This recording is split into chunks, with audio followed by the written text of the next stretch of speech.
Thank you, brothers and sisters, the singing team for giving us this time, a wonderful singing. ಸುಂದರವಾದ ಈ ಸಮಯದಲ್ಲಿ ಹಾಡಲಿ ನಡೆಸಿದ ಸಹೋದರ ಸಹೋದರಿಯರಿಗೆ ನಮ್ಮ ಕೃತಜ್ಞತೆಯನ್ನು ವ್ಯಕ್ತಪಡಿಸುತ್ತೇವೆ. In the name of the Lord be glorified. ದೇವರ ನಾಮಕ್ಕೆ ಮಾತ್ರ ಮಹಿಮೆ ಉಂಟಾಗಲಿ. And before going to the message, I would like to introduce our evangelist Jim Matthew, who is going to share the word of God today. ದೇವರ ವಾಕ್ಯ ಸಂದೇಶ ಕೇಳಿಸಿಕೊಳ್ಳುವುದಕ್ಕೆ ಮುಂಚಿತವಾಗಿ ನಮಗೆ ಸಂದೇಶ ಹಂಚಿಕೊಳ್ಳುವ ದೇವರ ಸೇವಕರು ಸಹೋದರ ಜಿಮ್ ಮ್ಯಾಥ್ಯೂ ಅವರ ಕುರಿತಾಗಿ ಕಿರು ಪರಿಚಯವನ್ನು ಮಾಡಿಕೊಡುತ್ತೇವೆ. It's a special meeting. We are hearing from the topic the dynamic church.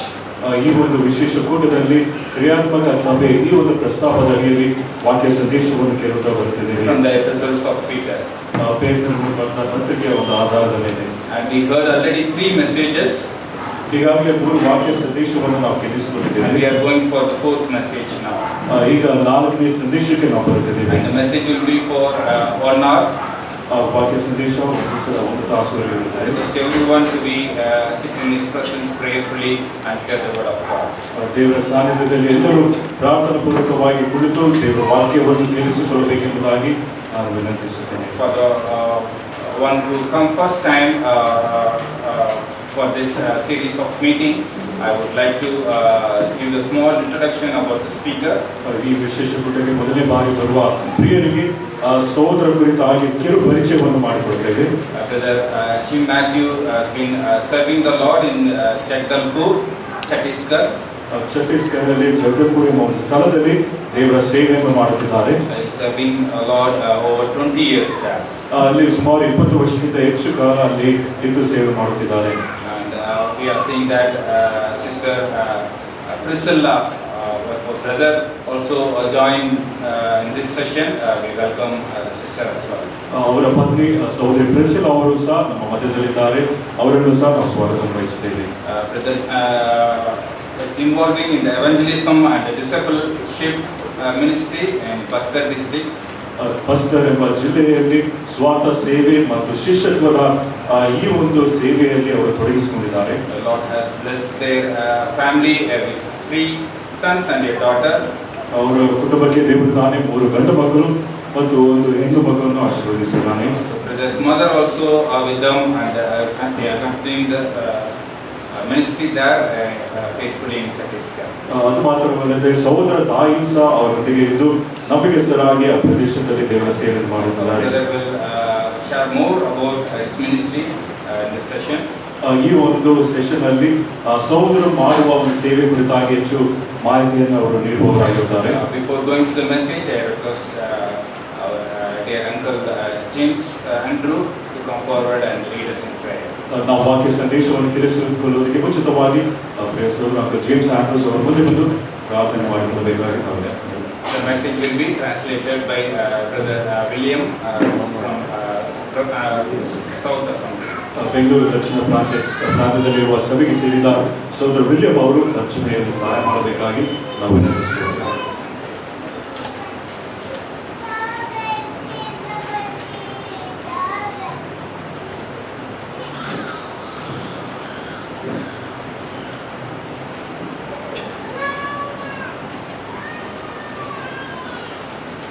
ಪ್ರಾರ್ಥನೆ ಮಾಡೋಣ. ಸರ್ವಶಕ್ತನಾದಂಥ ನಮ್ಮ ಸ್ವರ್ಗೀಯ ತಂದೆಯಾದ ದೇವರೇ, ಈ ಸಂಜೆ ವೇಳೆಗೋಸ್ಕರವಾಗಿ ನಾವು ನಿನಗೆ ಸ್ತೋತ್ರವನ್ನು ನಾವು ಸಲ್ಲಿಸ್ತಕ್ಕಂಥವರಾಗಿದ್ದೇವೆ. ನಮ್ಮ ಸಭಾ ಜೀವಿತದಲ್ಲಿ ತಂದೆ ನೀನು ಅನುಗ್ರಹಿಸ್ತಾ ಬಂದಿರತಕ್ಕಂಥ ಈ ಒಂದು ವಿಶೇಷ ಕೂಟಗಳಿಗೋಸ್ಕರವಾಗಿ ನಾವು ನಿನ್ನನ್ನು ಕೊಂಡಾಡುತ್ತೇವೆ, ನಿನ್ನನ್ನು ಘನಪಡಿಸ್ತಕ್ಕಂಥವರಾಗಿದ್ದೇವೆ. ಅವರೊಂದೇ ಕ್ರಿಯಾತ್ಮಕವಾದಂಥ ಸಭೆಯ ಕುರಿತಾಗಿ ತಂದೆ ನೀನು ನಮಗಿಟ್ಟಿರ್ತಕ್ಕಂಥ ಸಂದೇಶವನ್ನು ತಿಳಿಸುವುದಕ್ಕೋಸ್ಕರವಾಗಿ ಛತ್ತೀಸ್ಗಢದಿಂದ ನಿನ್ನ ದಾಸನು ಸಹೋದರನು ಆಗಿರ್ತಕ್ಕಂಥ ಜಿಮ್ ಮ್ಯಾಥ್ಯೂ ಅವರನ್ನು ನಮ್ಮ ಮಧ್ಯದಲ್ಲಿ ನೀನು ನಡೆಸಿರುವುದಕ್ಕೋಸ್ಕರವಾಗಿ ಸ್ತೋತ್ರ. ನಿನ್ನೆ ಸಂಜೆಯಿಂದಲೂ ಸಹ ತಂದೆ ಅನೇಕ ವಾಕ್ಯೋಪದೇಶಗಳನ್ನು ಸಭೆಯ ಕುರಿತಾಗಿ, ಕ್ರಿಯಾತ್ಮಕವಾದಂಥ ಸಭೆಯ ಸಂಗತಿಯ ಕುರಿತಾಗಿ ನಾವು ಕೇಳುತ್ತಾ ನಾವು ಬಂದಿದ್ದೇವೆ. ನಿನ್ನ ಕೃಪೆ ದಯಪಾಲಿಸಿಕೊಡು. ನಾವು ಅನೇಕ ಕ್ಷೇತ್ರಗಳಲ್ಲಿ, ಸಭಾ ಜೀವಿತದ ಕ್ಷೇತ್ರಗಳಲ್ಲಿ ನಾವು ಸೋತು ಹೋಗಿದ್ದೇವೆ. ನೀನು ನಮ್ಮನ್ನು ಕ್ಷಮಿಸಿ ಸಭಾ ಜೀವಿತದಲ್ಲಿ ಕ್ರಿಯಾತ್ಮಕವಾದಂಥ ರೀತಿಯಲ್ಲಿ ನಾವೆಲ್ಲರೂ ಸಹ ನಾವಿರಲಿಕ್ಕೆ ನಿನ್ನ ಕೃಪೆಯನ್ನು ಅನುಗ್ರಹಿಸಿ ನಡೆಸಬೇಕೆಂಬುದಾಗಿ ತಂದೆ ನಾವು ಪ್ರಾರ್ಥಿಸ್ತಕ್ಕಂಥವರಾಗಿದ್ದೇವೆ. ಸಭೆ ಎಂಬುದಾಗಿ ಹೇಳ್ತಕ್ಕಂಥ ಸಂದರ್ಭದಲ್ಲಿ ಅದು ಕಟ್ಟಡವಲ್ಲ, ನಾವೇ ಪ್ರತಿಯೊಬ್ಬ ವಿಶ್ವಾಸಿಯು ಎಂಬುದಾಗಿರ್ತಕ್ಕಂಥ ಸತ್ಯಾಂಶವನ್ನು ಬಹಳ ವಿಶದವಾದಂಥ ರೀತಿಯಲ್ಲಿ ವಿವರಣೆಯೊಂದಿಗೆ ತಿಳಿಸಲ್ಪಟ್ಟಿರುವುದಕ್ಕೋಸ್ಕರವಾಗಿ ಸ್ತೋತ್ರ. ತಂದೆ, ನಿನಗೆ ಮೆಚ್ಚುಗೆಯಾದಂಥ ಸಭಾ ಜೀವಿತವನ್ನು ನಾವು ನಡೆಸಲಿಕ್ಕೆ ಈ ವಾಕ್ಯದ ಅಡಿಗಳಲ್ಲಿ ತಂದೆ ನೀನು ನಮ್ಮನ್ನು ನಡೆಸಿ ಕಾಯಬೇಕೆಂಬುದಾಗಿ ನಾವು ಪ್ರಾರ್ಥಿಸ್ತೇವೆ. ಪ್ರಿಯ ಸಹೋದರರು, ನಿನ್ನ ದಾಸನು ಆ ಒಂದು ಪ್ರದೇಶದಲ್ಲಿ, ಆ ಒಂದು ರಾಜ್ಯದಲ್ಲಿ, ಆ ಒಂದು ಡಿಸ್ಟ್ರಿಕ್ಟ್ನಲ್ಲಿ ಸೇವೆಯನ್ನು ಮಾಡ್ತಾ ಇರ್ತಕ್ಕಂಥ ಸಂದರ್ಭದಲ್ಲಿ ಇಡೀ ಕುಟುಂಬವನ್ನು ನಿನ್ನ ಹಸ್ತಕ್ಕೆ ನಾವು ಒಪ್ಪಿಸ್ತಕ್ಕಂಥವರಾಗಿದ್ದೇವೆ. ಅವರಿಗೆ ಬೇಕಾದಂಥ ಎಲ್ಲ ನಿನ್ನ ಸವಲತ್ತುಗಳನ್ನು ಅನುಗ್ರಹಿಸಿ ನೀನು ಮಹಿಮೆ ಹೊಂದಬೇಕೆಂಬುದಾಗಿ ನಾವು ಪ್ರಾರ್ಥಿಸ್ತೇವೆ. ಅನೇಕರನ್ನು ನಿನ್ನ ಕಡೆಗೆ ತರತಕ್ಕಂಥ ಸಾಧನವನ್ನಾಗಿ ನೀನು ಉಪಯೋಗಿಸ್ತಾ ನೀನು ಬಂದಿದ್ದಿ. ಅದೇ ಸಂದರ್ಭದಲ್ಲಿ ಶಿಷ್ಯತ್ವದ ಬಗ್ಗೆಯೂ ಅವರು ತಂದೆ ಅನೇಕ ವಿಶ್ವಾಸಿಗಳಿಗೆ ತರಬೇತಿಯನ್ನು ಕೊಡ್ತಕ್ಕಂಥ ಒಂದು ನಿಟ್ಟಿನಲ್ಲಿ ನೀನು ನಡೆಸ್ತಾ ನೀನು ಬಂದಿರುವುದಕ್ಕೋಸ್ಕರವಾಗಿ ಸ್ತೋತ್ರ. ಅವರಿಗೆ ಬೇಕಾದಂತೆ ಎಲ್ಲ ನಿನ್ನ ಸಹಾಯವನ್ನು ಅನುಗ್ರಹಿಸಿ ನಿನ್ನ ಮಹಿಮೆಗೋಸ್ಕರವಾಗಿ ಇನ್ನೂ ಹೆಚ್ಚಿನ ರೀತಿಯಲ್ಲಿ ಪ್ರಿಯರನ್ನು ನೀನು ಉಪಯೋಗಿಸಿಕೊಂಡು ನೀನು ಮಹಿಮೆ ಹೊಂದಬೇಕೆಂಬುದಾಗಿ ನಾವು ಬೇಡ್ತಕ್ಕಂಥವರಾಗಿದ್ದೇವೆ. ಈ ಸಂಜೆ ವೇಳೆಯಲ್ಲಿ 4ನೇ ಸಂದೇಶಕ್ಕೋಸ್ಕರವಾಗಿ ನಾವು ಸಿದ್ಧರಾಗಿ ನಾವಿರ್ತಕ್ಕಂಥ ಸಂದರ್ಭದಲ್ಲಿ ನಮ್ಮ ಹೃದಯಗಳನ್ನು ನೀನು ತಡೆ ಪ್ರಾರ್ಥನಾ ಪೂರ್ವಕವಾಗಿ ನಿನ್ನ ವಾಕ್ಯವನ್ನು ನಾವು ಲಾಲಿಸಿ ನಮ್ಮ ಕ್ರಿಸ್ತಿಯ ಜೀವಿತದಲ್ಲಿ, ಅದರಲ್ಲೂ ವಿಶೇಷವಾಗಿ ಕ್ರಿಯಾತ್ಮಕವಾದಂಥ ಸಭಾ ಜೀವಿತದಲ್ಲಿ ನಮ್ಮನ್ನು ಉತ್ತಮ ರೀತಿಯಲ್ಲಿ ತೊಡಗಿಸಿಕೊಳ್ಳಿಕ್ಕೆ ನಿನ್ನ ಕೃಪೆ ಅನುಗ್ರಹಿಸಿ ನಡೆಸಬೇಕೆಂಬುದಾಗಿ ನಾವು ಪ್ರಾರ್ಥನೆ. ಬಂದಿರತಕ್ಕಂಥ ಎಲ್ಲ ಪ್ರೇರಿಗೋಸ್ಕರವಾಗಿ ಸ್ತೋತ್ರ. ಬೇರೆ ಬೇರೆ ಸಭೆಗಳಿಂದ ನಮ್ಮ ಆಹ್ವಾನವನ್ನು ಸ್ವೀಕರಿಸಿ ಬಂದಿರತಕ್ಕಂಥ ಪ್ರಿಯರಿಗಾಗಿ ನಾವು ನಿನಗೆ ಸ್ತೋತ್ರ ಸಲ್ಲಿಸ್ತೇವೆ. ಈ ಸಂಜೆ ವೇಳೆಯಲ್ಲಿ ಈ ಒಂದು ಸಮಯವನ್ನು ನೀನು ಆಶೀರ್ವದಿಸಿಕೊಡು. ನಿನ್ನ ಸೇವಕನನ್ನು ನಮ್ಮನ್ನು ನೀನು ಕೈಗೊಪ್ಪಿಸ್ತೇವೆ. ನೀನೇ ಘನ ಮಾನ ವೈಭವ ಹೊಂದಬೇಕೆಂಬುದಾಗಿ ಈ ಎಲ್ಲ ಪ್ರಾರ್ಥನೆ ಜ್ಞಾಪನೆ ಸ್ತುತಿ ಸ್ತೋತ್ರವನ್ನು ನಮ್ಮ ರಕ್ಷಕನಾದಂಥ ಯೇಸು ಕ್ರಿಸ್ತನ ಒಂದೇ ಹೆಸರಿನಲ್ಲಿ ಸ್ತೋತ್ರ ಸಲ್ಲಿಸಿ ಬೇಡಿದ್ದೇವೆ ನಮ್ಮ ತಂದೆ.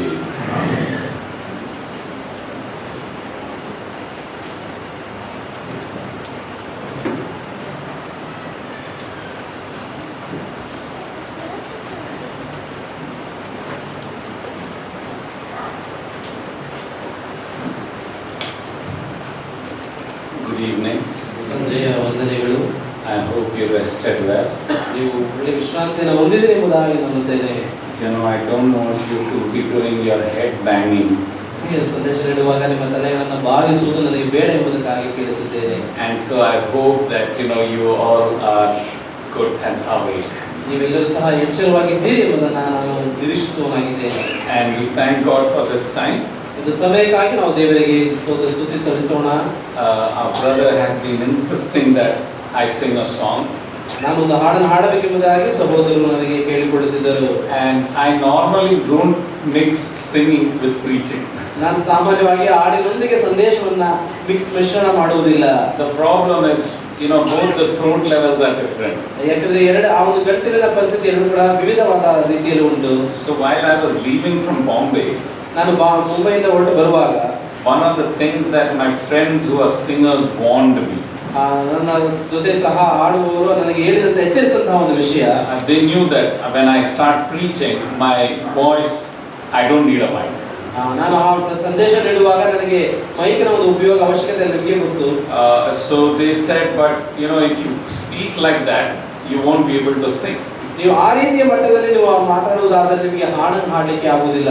That is something true. If you look at the singers, they won't speak too much. ನೀವು ಹಾಡನ್ನು ಹಾಡುವಂತಹ ನೋಡುವರಾದರೆ ಅವರು ಹೆಚ್ಚು ಮಾತಾಡುವುದನ್ನು ನೀವು ನೋಡಲಿಕ್ಕೆ ಆಗುವುದಿಲ್ಲ. But then I knew that people are not saved by singing.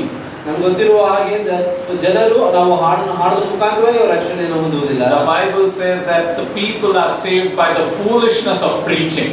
ಆದ್ರೆ ನೀವು ಜನರು ರಕ್ಷಣೆ ಹೊಂದುವುದು ಒಂದು ಮೂರ್ಖತನದಿಂದ ಮಾಡುವಂತಹ ಸಂದೇಶದ ಮೂಲಕವಾಗಿ ರಕ್ಷಣೆ ಹೊಂದುತ್ತಾರೆ ಎಂಬುದಾಗಿ. It is of course foolishness to the world. ಅದು ಲೋಕಕ್ಕೆ ಅದೊಂದು ಮೂರ್ಖತನವಾಗಿದೆ. But to them that are saved, it is eternal life. ಆದರೆ ರಕ್ಷಣೆ ಹೊಂದಿದವರಿಗೆ ನಿತ್ಯ ಜೀವ ದೊರಕುವಂತದ್ದಾಗಿದೆ. And so one thing I decided. ನಾನು ಒಂದು ತೀರ್ಮಾನವನ್ನು ಮಾಡಿದೆನು. See, if the Lord wants me to sing, I will sing. ಈಗ ಕರ್ತನು ನನಗೆ ಹಾಡನ್ನು ಹಾಡಬೇಕೆಂಬುದಾಗಿ ಹೇಳುವುದಾದರೆ ನಾನು ಖಂಡಿತವಾಗಿ ಹಾಡನ್ನು ಹಾಡುತ್ತೇನೆ. Because if God can make a donkey speak, He can make a donkey sing also. ಕರ್ತನು ಆ ಕತ್ತೆಯನ್ನೇ ಮಾತನಾಡಲಿಕ್ಕೆ ಆಗುವಾಗಿ ಮಾಡಿದರೆ ಕರ್ತನು ಕತ್ತೆಯನ್ನು ಹಾಡಾಡಲಿಕ್ಕೆ ಉಪಯೋಗಿಸುವುದಿಲ್ಲವೋ. So there is a song that I will sing before my voice goes for another level. ನನ್ನ ಸಂದೇಶವು ಮತ್ತೊಂದು ಆ ಒಂದು ಧ್ವನಿಗೆ ಹೋಗೋದಕ್ಕೆ ಮುಂಚಿತವಾಗಿ ಒಂದು ಹಾಡಿದೆ ಹಾಡನ್ನ. And I am not sure how much I am going to justify the singing.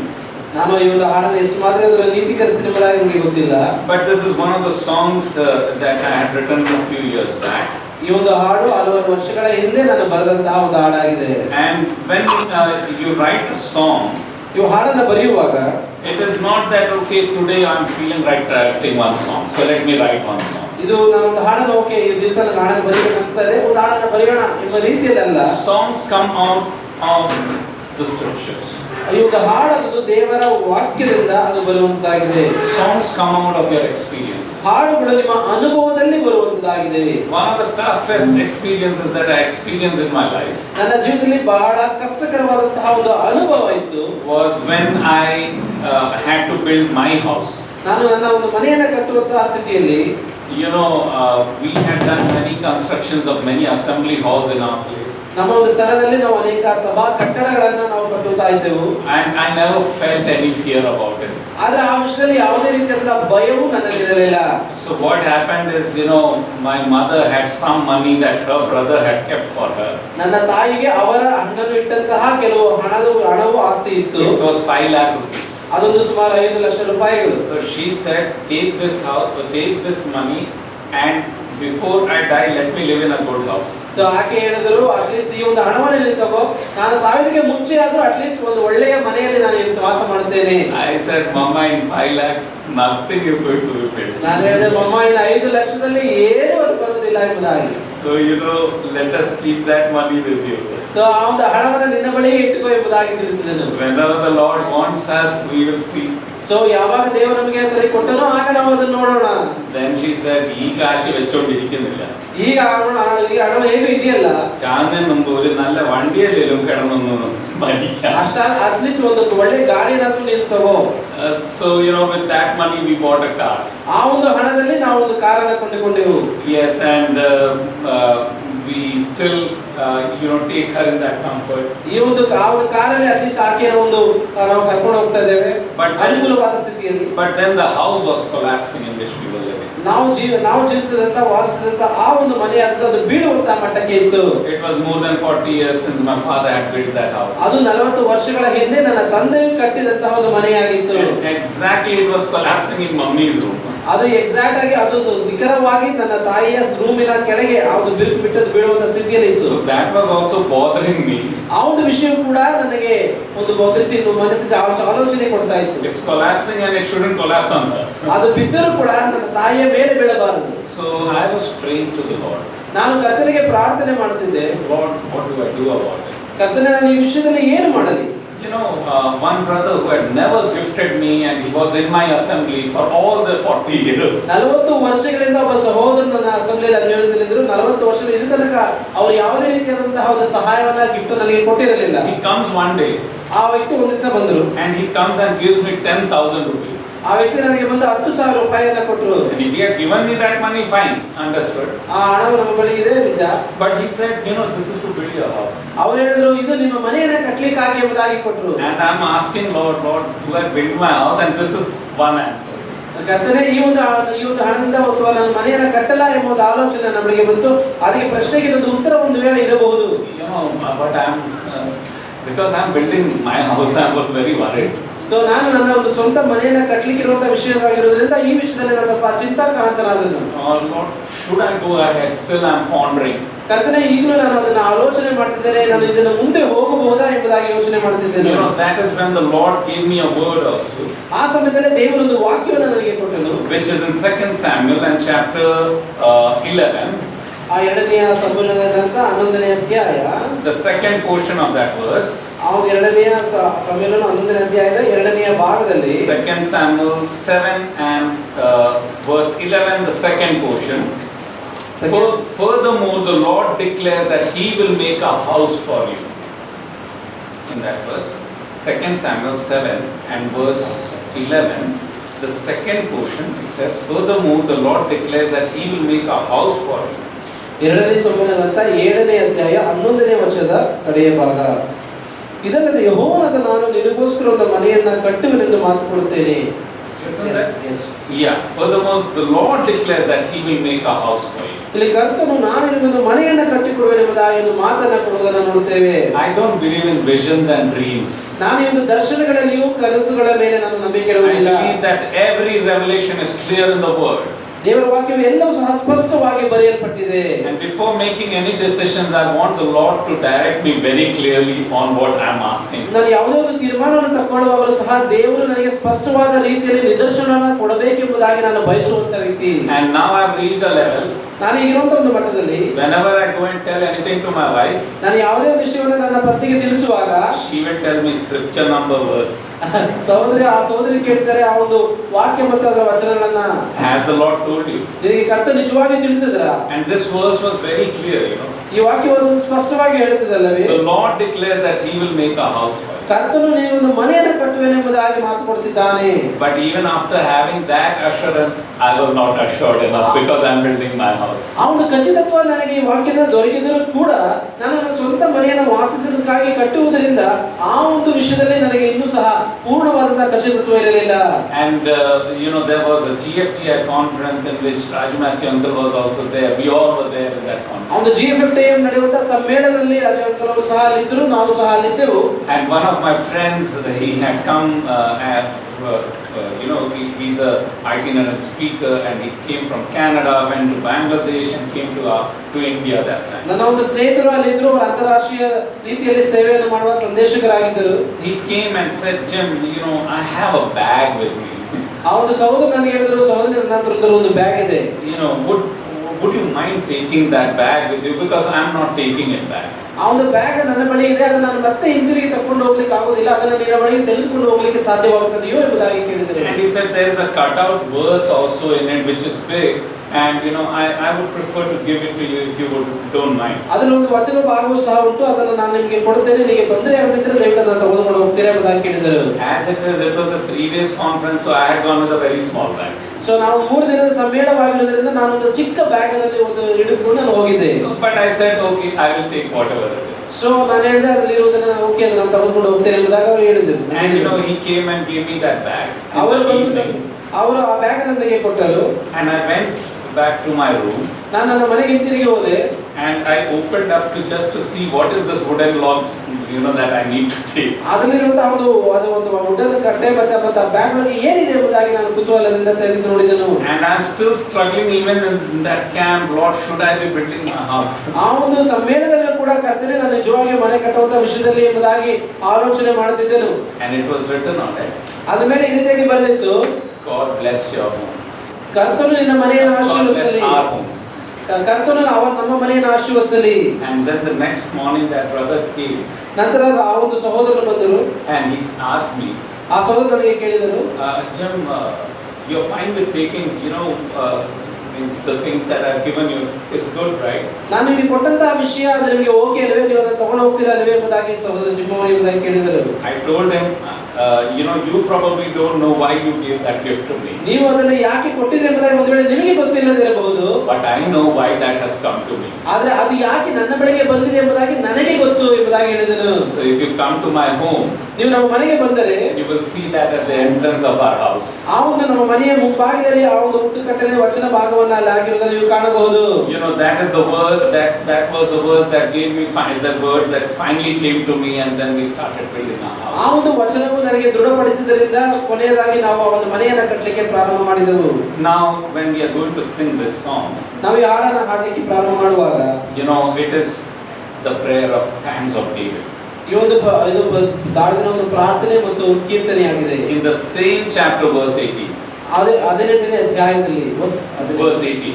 In the same chapter, 2 Samuel, 7th chapter, verse 18. 2ನೇ ಸಮುವೇಲನ ಗ್ರಂಥ 7ನೇ ಅಧ್ಯಾಯ 18ನೇ ವಚನದ ಮುಂದಿನ ಭಾಗದಲ್ಲಿ. Then King David went in and sat before the Lord and prayed. ನಂತರ ದಾವೀದನು ಹೋಗಿ ಯೆಹೋವನ ಸನ್ನಿಧಿಯಲ್ಲಿ ಕೂತುಕೊಂಡು ಪ್ರಾರ್ಥನೆ ಮಾಡಿದನು. Who am I, O sovereign Lord? ಓ ಕರ್ತನೇ, ನಾನು ಎಷ್ಟರವನು? Or what is my family? ನನ್ನ ಮನೆ ಎಷ್ಟರವದು? That you have brought me this far. ನೀನು ಇಲ್ಲಿ ತನಕ ನನ್ನನ್ನು ತಂದಿದೆಯಲ್ಲ. So the words of the song are saying the same thing here. ಇಲ್ಲಿರುವಂತಹ ಹಾಡು ಕೂಡ ಇದೇ ಪದಗಳನ್ನು ಒಳಗೊಂಡಿರುವಂತಹ ಒಂದು ಸಂಗೀತವಾಗಿದೆ. मैं क्या हूँ या मेरा घराना. ಇದು ನನ್ನ ಕರ್ತನೇ, ನಾನು ಎಷ್ಟರವನು, ನನ್ನ ಮನೆ ಎಷ್ಟರದು? जो तूने मुझे यहाँ तक that you have brought me. ನೀನು ನನ್ನನ್ನು ಇಲ್ಲಿವರೆಗೆ ಕರೆತಂದಿದ್ದಿ. I may not sing the full song, but at least try to sing a stanza, and I think my wife will join me. She's already shaking her head. But you know, you can come ahead so that everybody can see that who's my wife.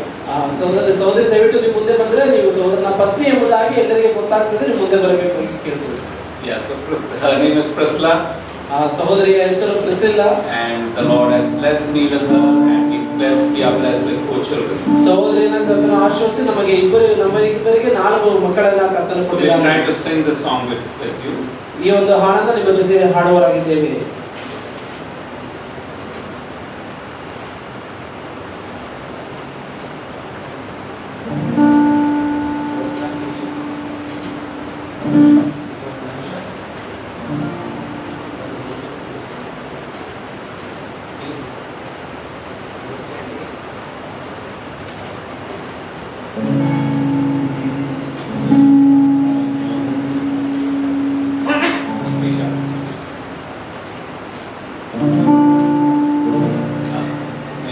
We have not practiced it, okay? So we are going extempore the way the means God leads us.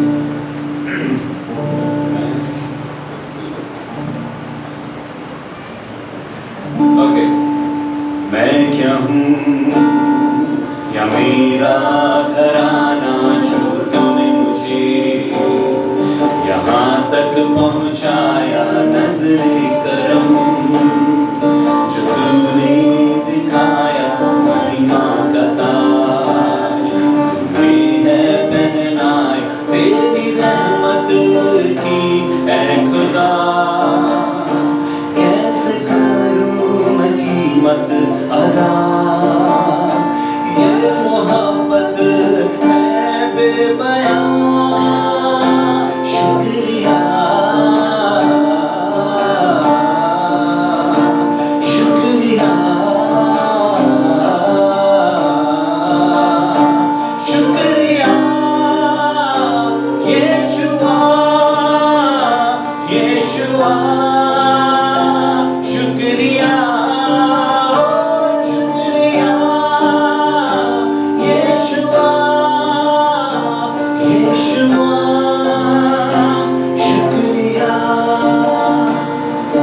हे प्रभु, जो हमने सुना है तेरे तुल, कौन खुदा है तूने ही है हमको छुड़ाया, अपनी प्रजा है हमको ठहराया, तेरी रहमत की मैं खुदा, कैसे करूँ मैं कीमत अदा, ये मोहब्बत है बेबयां, शुक्रिया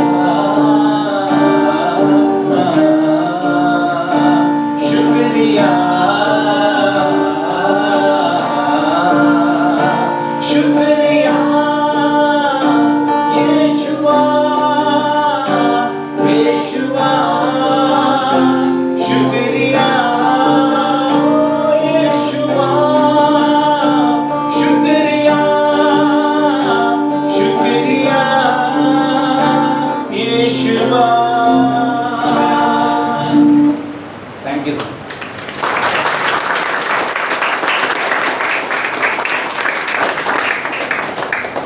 So it's basically a thanksgiving song ಈ to the ಹಾಡು Lord. ಸಂಪೂರ್ಣವಾಗಿ ಕರ್ತನಿಗೆ ಕೃತಜ್ಞತೆಯನ್ನ ಸಲ್ಲಿಸುವಂತಹ ಒಂದು ಹಾಡಾಗಿದೆ. You know, one thing that we can very boldly say as a family is it's only because of His grace that we are where we are today. ನಾವು ಖಂಡಿತವಾಗಿ ಕುಟುಂಬವಾಗಿ ಹೇಳಲಿಕ್ಕೆ ಸಾಧ್ಯವಾದ ಒಂದು ಸಂಗತಿ, ನಾವು ಏನಾಗಿದ್ದೇವೋ ಅದು ಖಂಡಿತವಾಗಿ ದೇವರ ಮಹಾ ಕೃಪೆಯೇ ಆಗಿದೆ. Our God has been our Ebenezer who has brought us thus far. ಕರ್ತನು ಎಬೆನೆಜರನಾಗಿ ಇಲ್ಲಿ ತನಕ ನಮ್ಮನ್ನ ಕರೆತಂದು ನಡೆಸಿದ್ದಾನೆ. And there's nothing else that we can claim of our own for where we are today. ಈ ದಿವಸ ನಾವು ಏನಾಗಿದ್ದೇವೆ ಎಂಬುದನ್ನು ನಾವು ಅದನ್ನ ಕ್ಲೈಮ್ ಮಾಡುವ ವಿಷಯದಲ್ಲಿ ಕರ್ತನೇ ಆಗಿದ್ದಾನೆ. It's only His grace that has preserved and protected us. ಆತನ ಸಂಪೂರ್ಣವಾದ ಕೃಪೆಯು ನಮಗೆ ಅನುಗ್ರಹಿಸಿ ನಮ್ಮನ್ನ ಸಂರಕ್ಷಿಸಿ ನಡೆಸಿದೆ. Through the fiery trials, He was with us. ನಾವು ಭಯಭಕ್ತಿ ಉಳ್ಳಂತ ಮಕ್ಕಳಾಗಿರುವುದರಿಂದ ಆತನು ನಮ್ಮ ಜೊತೆಯಲ್ಲಿದ್ದಾನೆ. He never left us. ಆತ ನಮ್ಮನ್ನು ಎಂದಿಗೂ ಕೈ ಬಿಡಲಿಲ್ಲ. And as we have come thus far, we can see how good He has been to us. ನಮ್ಮ ಜೀವನದಲ್ಲಿ ಇಲ್ಲಿಯ ತನಕ ನಾವು ಬಂದಿರುವಾಗ ಆತನು ಎಷ್ಟು ಒಳ್ಳೆಯವನಾಗಿದ್ದಾನೆ ಎಂಬುದನ್ನು ನಾವು ಕಾಣಬಹುದಾಗಿದೆ. And all we can do is thank Him for who He is. ಒಂದೇ ಒಂದು ನಾವು ಮಾಡಲಿಕ್ಕೆ ಸಾಧ್ಯವಾದ ಸಂಗತಿ ಅದು ಆತನು ಯಾರಾಗಿದ್ದಾನೋ ಎಂಬುದಾಗಿ ನೆನೆಸಿ ಆತನಿಗೆ ಕೃತಜ್ಞತೆಯನ್ನು ಸಲ್ಲಿಸುವುದು. Let us come back to the purpose that I am here for. ಈ ದಿವಸ ಇಲ್ಲಿರುವಂತಹ ಉದ್ದೇಶಕ್ಕಾಗಿ ನಾವು ಮತ್ತೆ ಹಿಂತಿರುಗಿ ಬರೋಣ. Let us have this very clearly in our minds that we are talking about the dynamics of a growing church. ನಾವು ಈ ದಿವಸ ನಮ್ಮ ಸ್ಪಷ್ಟವಾದ ರೀತಿಯಲ್ಲಿ ಸಭೆಯಾದದ್ದು ಹೇಗೆ ಕ್ರಿಯಾತ್ಮಕವಾಗಿ ಬೆಳೆಯಬೇಕೆಂಬ ವಿಷಯದ ಕುರಿತಾಗಿ ನಾವು ಧ್ಯಾನಿಸುತ್ತಿದ್ದೆವು. And we have already seen that a dynamic church is a born again church. ನಾವು ಈಗಾಗಲೇ ನೋಡಿದ ಆಕೆ ಒಂದು ಬೆಳೆಯುತ್ತಿರುವಂತಹ ಅಭಿವೃದ್ಧಿ ಹೊಂದಬೇಕಾದ ಸಭೆಯಾದದ್ದು ಅದು ತಿರುಗಿ ಹುಟ್ಟಿದ ಅನುಭವವನ್ನು ಹೊಂದಿರಬೇಕು. Yeah, a growing church has the born again experience. ಬೆಳೆಯುವಂತಹ ಅಭಿವೃದ್ಧಿ ಹೊಂದುವಂತಹ ಸಭೆಯಾದದ್ದು ತಿರುಗಿ ಹುಟ್ಟಿದ ಅನುಭವವನ್ನು ಹೊಂದಿರುವಂತಹ ಸಭೆಯಾಗಿರಬೇಕು. And because you are born again, a growing church loves the Lord. ನೀವು ಬೆಳೆಯುತ್ತಿರುವ ಅಭಿವೃದ್ಧಿ ಹೊಂದುವಂತಹ ಮತ್ತು ತಿರುಗಿ ಹುಟ್ಟಿದ ಅನುಭವ ಇರುವುದರಿಂದ ನೀವು ಕರ್ತನನ್ನ ಪ್ರೀತಿಸುವ ಜನ ಸಭೆಯಾಗಿರಬೇಕು. We hate everything God hates and we love everything that our God loves. ಕರ್ತನು ದ್ವೇಷಿಸುವಂತಹ ಎಲ್ಲಾ ಸಂಗತಿಗಳನ್ನ ದ್ವೇಷಿಸುವವರಾಗಿಯೂ ಕರ್ತನು ಪ್ರೀತಿಸುವ ಎಲ್ಲಾ ಸಂಗತಿಗಳನ್ನ ಪ್ರೀತಿಸುವವರಾಗಿಯೂ ನಾವು ಕಾಣಬರಬೇಕು. We were listening in the morning, a growing church is an evangelizing church. ಬೆಳೆಯುವಂತಹ ಒಂದು ಸಭೆಯಾದದ್ದು ಅದು ಸುವಾರ್ತೀಕರಣವಾದ ಸುವಾರ್ತೆಯನ್ನು ಸಾರುವ ಸಭೆಯಾಗಿರಬೇಕು. And that is the purpose for which we are kept here. When we speak, what should happen is good news should be proclaimed. ಈ ಒಂದು ನಾವು ಆ ಒಂದು ಸುವಾರ್ತೆಯನ್ನು ಪ್ರಚುರಪಡಿಸುವುದಕ್ಕಾಗಿ ಈ ಒಂದು ಸ್ಥಳದಲ್ಲಿ ನಾವು ನೇಮಿಸಲ್ಪಟ್ಟಿದ್ದೇವೆ ಎಂಬುದನ್ನು ನಾವು ಬೆಳಗಿನ ಜಾವದಲ್ಲಿ ಕಂಡೆವು. Yes, we cannot say that I can't share the gospel. ನಾವು ಸುವಾರ್ತೆಯನ್ನು ಸಾರಲಿಕ್ಕೆ ಸಾಧ್ಯವಾಗುವುದಿಲ್ಲ ಎಂಬುದಾಗಿ ನಾವು ಹೇಳಲಿಕ್ಕೆ ಸಾಧ್ಯವಿಲ್ಲ. God sharing the gospel is not something supernatural that you need to be doing. ನಾವು ಈ ಒಂದು ಸುವಾರ್ತೆಯನ್ನು ಸಾರುವುದಕ್ಕೆ ಏನು ಅಮಾನುಷ್ಯವಾದ ಶಕ್ತಿ ನಮಗೆ ಬೇಕೆಂಬ ರೀತಿಯಲ್ಲಿ ಇಲ್ಲ. You can just basically share what your experience of salvation has been to anybody. ನಿಮ್ಮ ಒಂದು ರಕ್ಷಣೆಯ ಅನುಭವವನ್ನು ಯಾರಿಗೆ ಬೇಕಾದರೂ ಸರಳವಾದ ರೀತಿಯಲ್ಲಿ ನೀವು ಹೇಳಬಹುದಾಗಿದೆ. You know, you don't need to preach to them, you know, the religion. ನೀವು ಒಂದು ಧರ್ಮದ ಕುರಿತಾಗಿ ನೀವು ಅದಕ್ಕೆ ವಿವರಿಸುವಂತಹ ಅಗತ್ಯವಿಲ್ಲ. But you need to preach to them the salvation. ನೀವು ಅವರಿಗೆ ರಕ್ಷಣೆಯ ಕುರಿತಾಗಿ ನೀವು ತಿಳಿಸಬಹುದಾಗಿದೆ. How you were saved. ನೀವು ಹೇಗೆ ರಕ್ಷಣೆಯನ್ನು ಹೊಂದಿರಿ. That is why born again experience is very important. ಆ ಒಂದು ಕಾರಣದಿಂದಲೇ ತಿರುಗಿ ಹುಟ್ಟಿದ ಅನುಭವ ಬಹಳ ಮುಖ್ಯವಾದದ್ದು. It's not, you know, somebody saying and we repeating it. ಇದು ಮತ್ತೊಬ್ಬರು ಯಾರು ನಮಗೆ ಹೇಳಿಕೊಟ್ಟು ಅದನ್ನೇ ನಾವು ಹೇಳುವಂತಹ ಅನುಭವ ಅಲ್ಲ. But it is something that you have experienced personally, and when you have experienced it, you will have the boldness to speak about. ನೀವು ಆ ರಕ್ಷಣೆಯ ವಿಷಯದಲ್ಲಿ ವ್ಯಕ್ತಿಗತವಾದ ಅನುಭವವನ್ನು ಹೊಂದಿರುವಾಗ ಮಾತ್ರವೇ ಮತ್ತೊಬ್ಬರಿಗೆ ಅದರ ನೀವು ಅನುಭವವನ್ನು ಹಂಚಲಿಕ್ಕೆ ಸಾಧ್ಯ. Now when you preach, ನೀವು ಅದನ್ನು ನೀವು ಅವರಿಗೆ ಸಾರುವಾಗ, when you are sharing the gospel, ನೀವು ಸುವಾರ್ತೆಯನ್ನು ಸಾರುವಾಗ, you are reaching out with the word of God to the people around you. ನಿಮ್ಮ ಸುತ್ತಮುತ್ತಲಿನ ಜನರಿಗೆ ದೇವರ ವಾಕ್ಯದ ಮೂಲಕವಾಗಿ ಅವರಿಗೆ ಸ್ಪಂದಿಸುವಾಗ, What does the Lord do? ಕರ್ತನು ಏನು ಮಾಡುತ್ತಾನೆ? The Lord adds people into the church. ಕರ್ತನು ಸಭೆಗೆ ಜನರನ್ನ ಸೇರಿಸುತ್ತಾನೆ. When you preach, new souls will be added. ಯಾವಾಗ ಸಭೆ ನೀವು ಸಾರುವಾಗ ಹೊಸ ಜನರು ಸಭೆಗೆ ಸೇರುತ್ತಾರೆ. And you will have to love them. ನೀವು ಅವರನ್ನ ಪ್ರೀತಿಸಲೇಬೇಕು. You know, you have to love God. ನೀವು ದೇವರನ್ನ ಪ್ರೀತಿಸಬೇಕು. And because you love God, you start talking about that God. That is called evangelizing. ನೀವು ಆ ಒಂದು ಕರ್ತನನ್ನು ಪ್ರೀತಿಸುವುದರಿಂದ ನೀವು ಕರ್ತನ ಕುರಿತಾಗಿ ತಿಳಿಸಬೇಕು. ಅದನ್ನೇ ನಾವು ಸುವಾರ್ತೀಕರಣ ಎಂಬುದಾಗಿ ಹೇಳುತ್ತೇವೆ. When you are talking about this loving God, people would want to come to this ನಮ್ಮನ್ನು loving God. ಪ್ರೀತಿಸುವಂತಹ ಆ ದೇವರ ಕುರಿತಾಗಿ ನೀವು ತಿಳಿಸುವಾಗ ಜನರು ಸಭೆಗೆ ಸೇರಿ ಬರುತ್ತಾರೆ. Now when they have come to know this loving God, ಅವರು ಈ ಒಂದು ನಮ್ಮನ್ನು ಪ್ರೀತಿಸುವ ದೇವರ ಕುರಿತಾಗಿ ಅವರು ತಿಳಿದು ಸಭೆಗೆ ಬಂದಾಗ, oh, it will be a church that will love its own believers. ಆ ಒಂದು ಸಭೆಯಲ್ಲಿ ಪ್ರೀತಿಸುವವರಿಂದ ತುಂಬಿರಬೇಕು. A growing church will not only preach but continuously grow in loving people. ಸಭೆಯಾದದ್ದು ಅದು ಬರೀ ಸಾರುವಂತ ವಿಷಯದಲ್ಲಿ ಬೆಳವಣಿಗೆ ಹೊಂದುವುದು ಮಾತ್ರವಲ್ಲ, ಅದು ಇತರರನ್ನ ಪ್ರೀತಿಸುವುದರಲ್ಲಿಯೂ ಅದು ಸತತವಾಗಿ ಮುಂದೆ ಸಾಗಬೇಕು. You know, it will share that love towards the fellow believers. ಆ ಒಂದು ಪ್ರೀತಿ ಅದು ನಮ್ಮ ಸಹ ವಿಶ್ವಾಸಿಗಳೊಂದಿಗೆ ಹಂಚಿಕೊಳ್ಳಬೇಕು. You know, as we come to those scripture portions, I would like you to turn 1 Peter chapter 1 verses 22 to 25. ನಾವು ಮೊದಲನೇ ಪೇತ್ರನ ಪತ್ರಿಕೆ 1ನೇ ಅಧ್ಯಾಯ 22ರಿಂದ 25 ಗಮನಿಸುವಾಗ You read that word so that would contain everything that we will be talking about. ನಾವು ಈಗ ಮತ್ತೆ ಧ್ಯಾನಿಸಲಿರುವಂತಹ ವೇದ ಭಾಗವು ಸಂಪೂರ್ಣವಾಗಿ ಈ ಒಂದು ವೇದ ಭಾಗದಲ್ಲಿ ಒಳಗೊಂಡಿರುವುದನ್ನು ಅದನ್ನು ನಾವು ಓದೋಣ. The point is, a growing church is a loving church. ನಾವು ಒಂದು ಅಂಶವಾದದ್ದು ಬೆಳೆಯುವಂತಹ ಸಭೆ ಅದು ಪ್ರೀತಿಸುವ ಸಭೆಯಾಗಿರಬೇಕು. Growing in love towards each other. ಪರಸ್ಪರ ಒಬ್ಬರಿಗೊಬ್ಬರು ಪ್ರೀತಿಸುವಂತಹ ಸಭೆಯಾಗಿರಬೇಕು. So let us get back to the scripture and hold it there. ಈ 22ನೇ ವಚನದಿಂದ ನಾವು ಓದುವಾಗ ಆ ಒಂದು ವಚನದಲ್ಲಿ ಸ್ಥಿರವಾಗಿ ನಿಲ್ಲೋಣ. 1 Peter chapter 1 verses 22 to 25. ಮೊದಲನೇ ಪೇತ್ರನ ಪತ್ರಿಕೆ 1ನೇ ಅಧ್ಯಾಯ 22ರಿಂದ 25 ತನಕ. ನೀವು ಸತ್ಯೋಪದೇಶಕ್ಕೆ ವಿಧೇಯರಾಗಿದ್ದು ನಿಮ್ಮ ಆತ್ಮಗಳನ್ನ ಶುದ್ಧ ಮಾಡಿಕೊಂಡದರಿಂದ ನಿಷ್ಕಪಟವಾದ ಸಹೋದರ ಸ್ನೇಹ ಉಳ್ಳವರಾಗಿದ್ದು ವಾಗಿರತಕ್ಕದ್ದು. ಹೀಗಿರಲಾಗಿ ಒಬ್ಬರನ್ನೊಬ್ಬರು ಹೃದಯಪೂರ್ವಕವಾಗಿಯೂ ಯಥಾರ್ಥವಾಗಿಯೂ ಪ್ರೀತಿಸಿರಿ. ನೀವು ಪುನರ್ಜನ್ಮ ಹೊಂದಿದವರಾಗಿದ್ದೀರಲ್ಲ, ಆ ಜನ್ಮವು ನಾಶವಾಗುವ ಬೀಜದಿಂದ ಉಂಟಾದದಲ್ಲ, ನಾಶವಾಗದ ಬೀಜದಿಂದಲೇ ಉಂಟಾದದ್ದು. ಅದು ದೇವರ ಸದಾ ಜೀವವುಳ್ಳ ವಾಕ್ಯದ ಮೂಲಕವಾಗಿ ಉಂಟಾಯಿತು. ನರ ಜಾತಿಯೆಲ್ಲ ಹುಲ್ಲಿನ ಆಗಿದೆ, ಅದರ ಪ್ರಭಾವವೆಲ್ಲ ಹುಲ್ಲಿನ ಹೂವಿನಂತಿದೆ. ಹುಲ್ಲು ಒಣಗಿ ಹೋಗುವುದು, ಹೂವು ಉದುರಿ ಹೋಗುವುದು, ಕರ್ತನ ಮಾತು ಸದಾಕಾಲವೂ ಇರುವುದು ಎಂದು ಹೇಳಿದೆಯಷ್ಟೇ.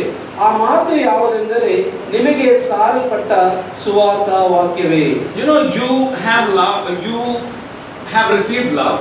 ನೀವು ದೇವರಿಂದ ಪ್ರೀತಿಯನ್ನ ಪಡೆದುಕೊಂಡಿರಿ. You are born again. ನೀವು ತಿರುಗಿ ಹುಟ್ಟಿದಿರಿ. You are going and telling people that Jesus loves you. ನೀವು ಜನರ ಬಳಿಗೆ ಹೋಗಿ ಯೇಸು ಕ್ರಿಸ್ತ ನಿಮ್ಮನ್ನ ಪ್ರೀತಿಸುತ್ತಾನೆ ಎಂಬುದಾಗಿ ತಿಳಿಸುತ್ತೀರಿ. And people have seen your earlier life. ಜನರು ನಿಮ್ಮ ಹಳೆಯ ಜೀವಿತವನ್ನು ಅವರು ಕಂಡಿದ್ದಾರೆ. What kind of person you were earlier. ನೀವು ಇದಕ್ಕೆ ಮುಂಚಿತವಾಗಿ ಎಂತ ಜನರಾಗಿದ್ದೀರಿ ಎಂಬುದನ್ನು ಅವರು ಗೊತ್ತಿದ್ದು. And now when they are listening to what you are saying, ಈಗ ಅವರು ನಿಮ್ಮ ಮಾತುಗಳನ್ನ ಕೇಳುವಾಗ ಅವರು ಗ್ರಹಿಸುತ್ತಾರೆ. and I can't believe what you are talking. ಓ ಸರ್, ನಿಮ್ಮ ಕುರಿತಾಗಿ ನೀವು ಹೇಳುವುದನ್ನು ನಾನು ನಂಬಲಿಕ್ಕೆ ಸಾಧ್ಯವಾಗುತ್ತಿಲ್ಲ ಎಂಬುದಾಗಿ. I can't understand the change that has happened in your life. ನಿಮ್ಮ ಜೀವಿತದಲ್ಲಾದಂತಹ ಬದಲಾವಣೆಯನ್ನು ನಾನು ಅರ್ಥ ಮಾಡಿಕೊಳ್ಳಲು ಸಾಧ್ಯವಾಗುತ್ತಿಲ್ಲ. So that is the thing that should happen in our lives. ಆ ರೀತಿಯಾದ ಸಂಗತಿಗಳು ನಮ್ಮ ಜೀವಿತದಲ್ಲಿ ಆಗಬೇಕು. And you would want to share that love. ಆ ಒಂದು ಪ್ರೀತಿಯನ್ನು ನೀವು ಅವರ ಬಳಿಗೆ ಹಂಚಬೇಕು. And you would want to go and tell others. ನೀವು ಹೋಗಿ ಇತರ ಬಳಿಗೆ ನೀವು ಅದನ್ನು ಹಂಚುತ್ತೀರಿ. And that other person would now believe in the Lord. ಆ ಒಬ್ಬ ಮತ್ತೊಬ್ಬ ವ್ಯಕ್ತಿಯು ಈಗ ಕರ್ತನಲ್ಲಿ ನಂಬಿಕೆ ನೀಡುತ್ತಾರೆ. And God gives us the opportunity to love others. ಆ ಒಂದು ದೇವರು ನಮಗೆ ಮತ್ತೊಬ್ಬರನ್ನ ಪ್ರೀತಿಸುವುದಕ್ಕಾಗಿ ಅವಕಾಶವನ್ನು ಒದಗಿಸಿಕೊಡುತ್ತಾರೆ. We have experienced this love. ನಾವು ಆತನ ಪ್ರೀತಿಯನ್ನ ಅನುಭವಿಸಿದ್ದೇವೆ. Now that love needs to be extended. ಈಗ ಆ ಪ್ರೀತಿ ಅದು ಇನ್ನೂ ಸಹ ಅದು ಬೆಳೆಯಬೇಕು. Love can be experienced only when there are two people. ಈ ಪ್ರೀತಿ ಅದು ಅನುಭವಿಸಲಿಕ್ಕೆ ಸಾಧ್ಯವಾಗುವುದು ಇಬ್ಬರು ವ್ಯಕ್ತಿಗಳಿದ್ದಾಗ ಮಾತ್ರ. When there are other people involved in it. ಯಾವಾಗ ಮತ್ತೊಬ್ಬರು ಸಹ ಆ ವಿಷಯದಲ್ಲಿ ಅವರು ಒಳಗೊಂಡಿರುವಾಗ. And God gives us the opportunity to do that. ಆ ದೇವರು ಅದನ್ನು ಮಾಡಲಿಕ್ಕಾಗಿ ಒಂದು ಅವಕಾಶವನ್ನು ಏರ್ಪಡಿಸಿಕೊಡುತ್ತಾರೆ. You have received love. ನೀವು ಪ್ರೀತಿಯನ್ನು ಪಡೆದುಕೊಂಡಿರಿ. And now you have shared that love. ನೀವು ಆ ಒಂದು ಪ್ರೀತಿಯನ್ನು ಹಂಚಿದಿರಿ. And now you want to share that love. ನೀವು ಈಗ ಆ ಪ್ರೀತಿಯನ್ನು ಹಂಚಬೇಕು. There is a brother called Parsu in one of our villages. ನಮ್ಮ ಒಂದು ಹಳ್ಳಿಗಳಲ್ಲಿ ಪರ್ಸು ಎಂಬುದಾಗಿ ಒಬ್ಬ ಸಹೋದರನಿದ್ದಾನೆ. So he got saved. ಆ ವ್ಯಕ್ತಿಯು ರಕ್ಷಣೆ ಹೊಂದಿದರು. He has 5 children. ಅವರಿಗೆ 5 ಮಕ್ಕಳುಂಟು. And from the time he got saved, ಅವರು ರಕ್ಷಣೆ ಹೊಂದಿದ ಸಮಯದಿಂದ he was after one of his best friends. He was after one of his best friends. ಅವರ ಬಹಳ ಒಂದು ಅತ್ಯುನ್ನತ ಸ್ನೇಹಿತರಾದರು.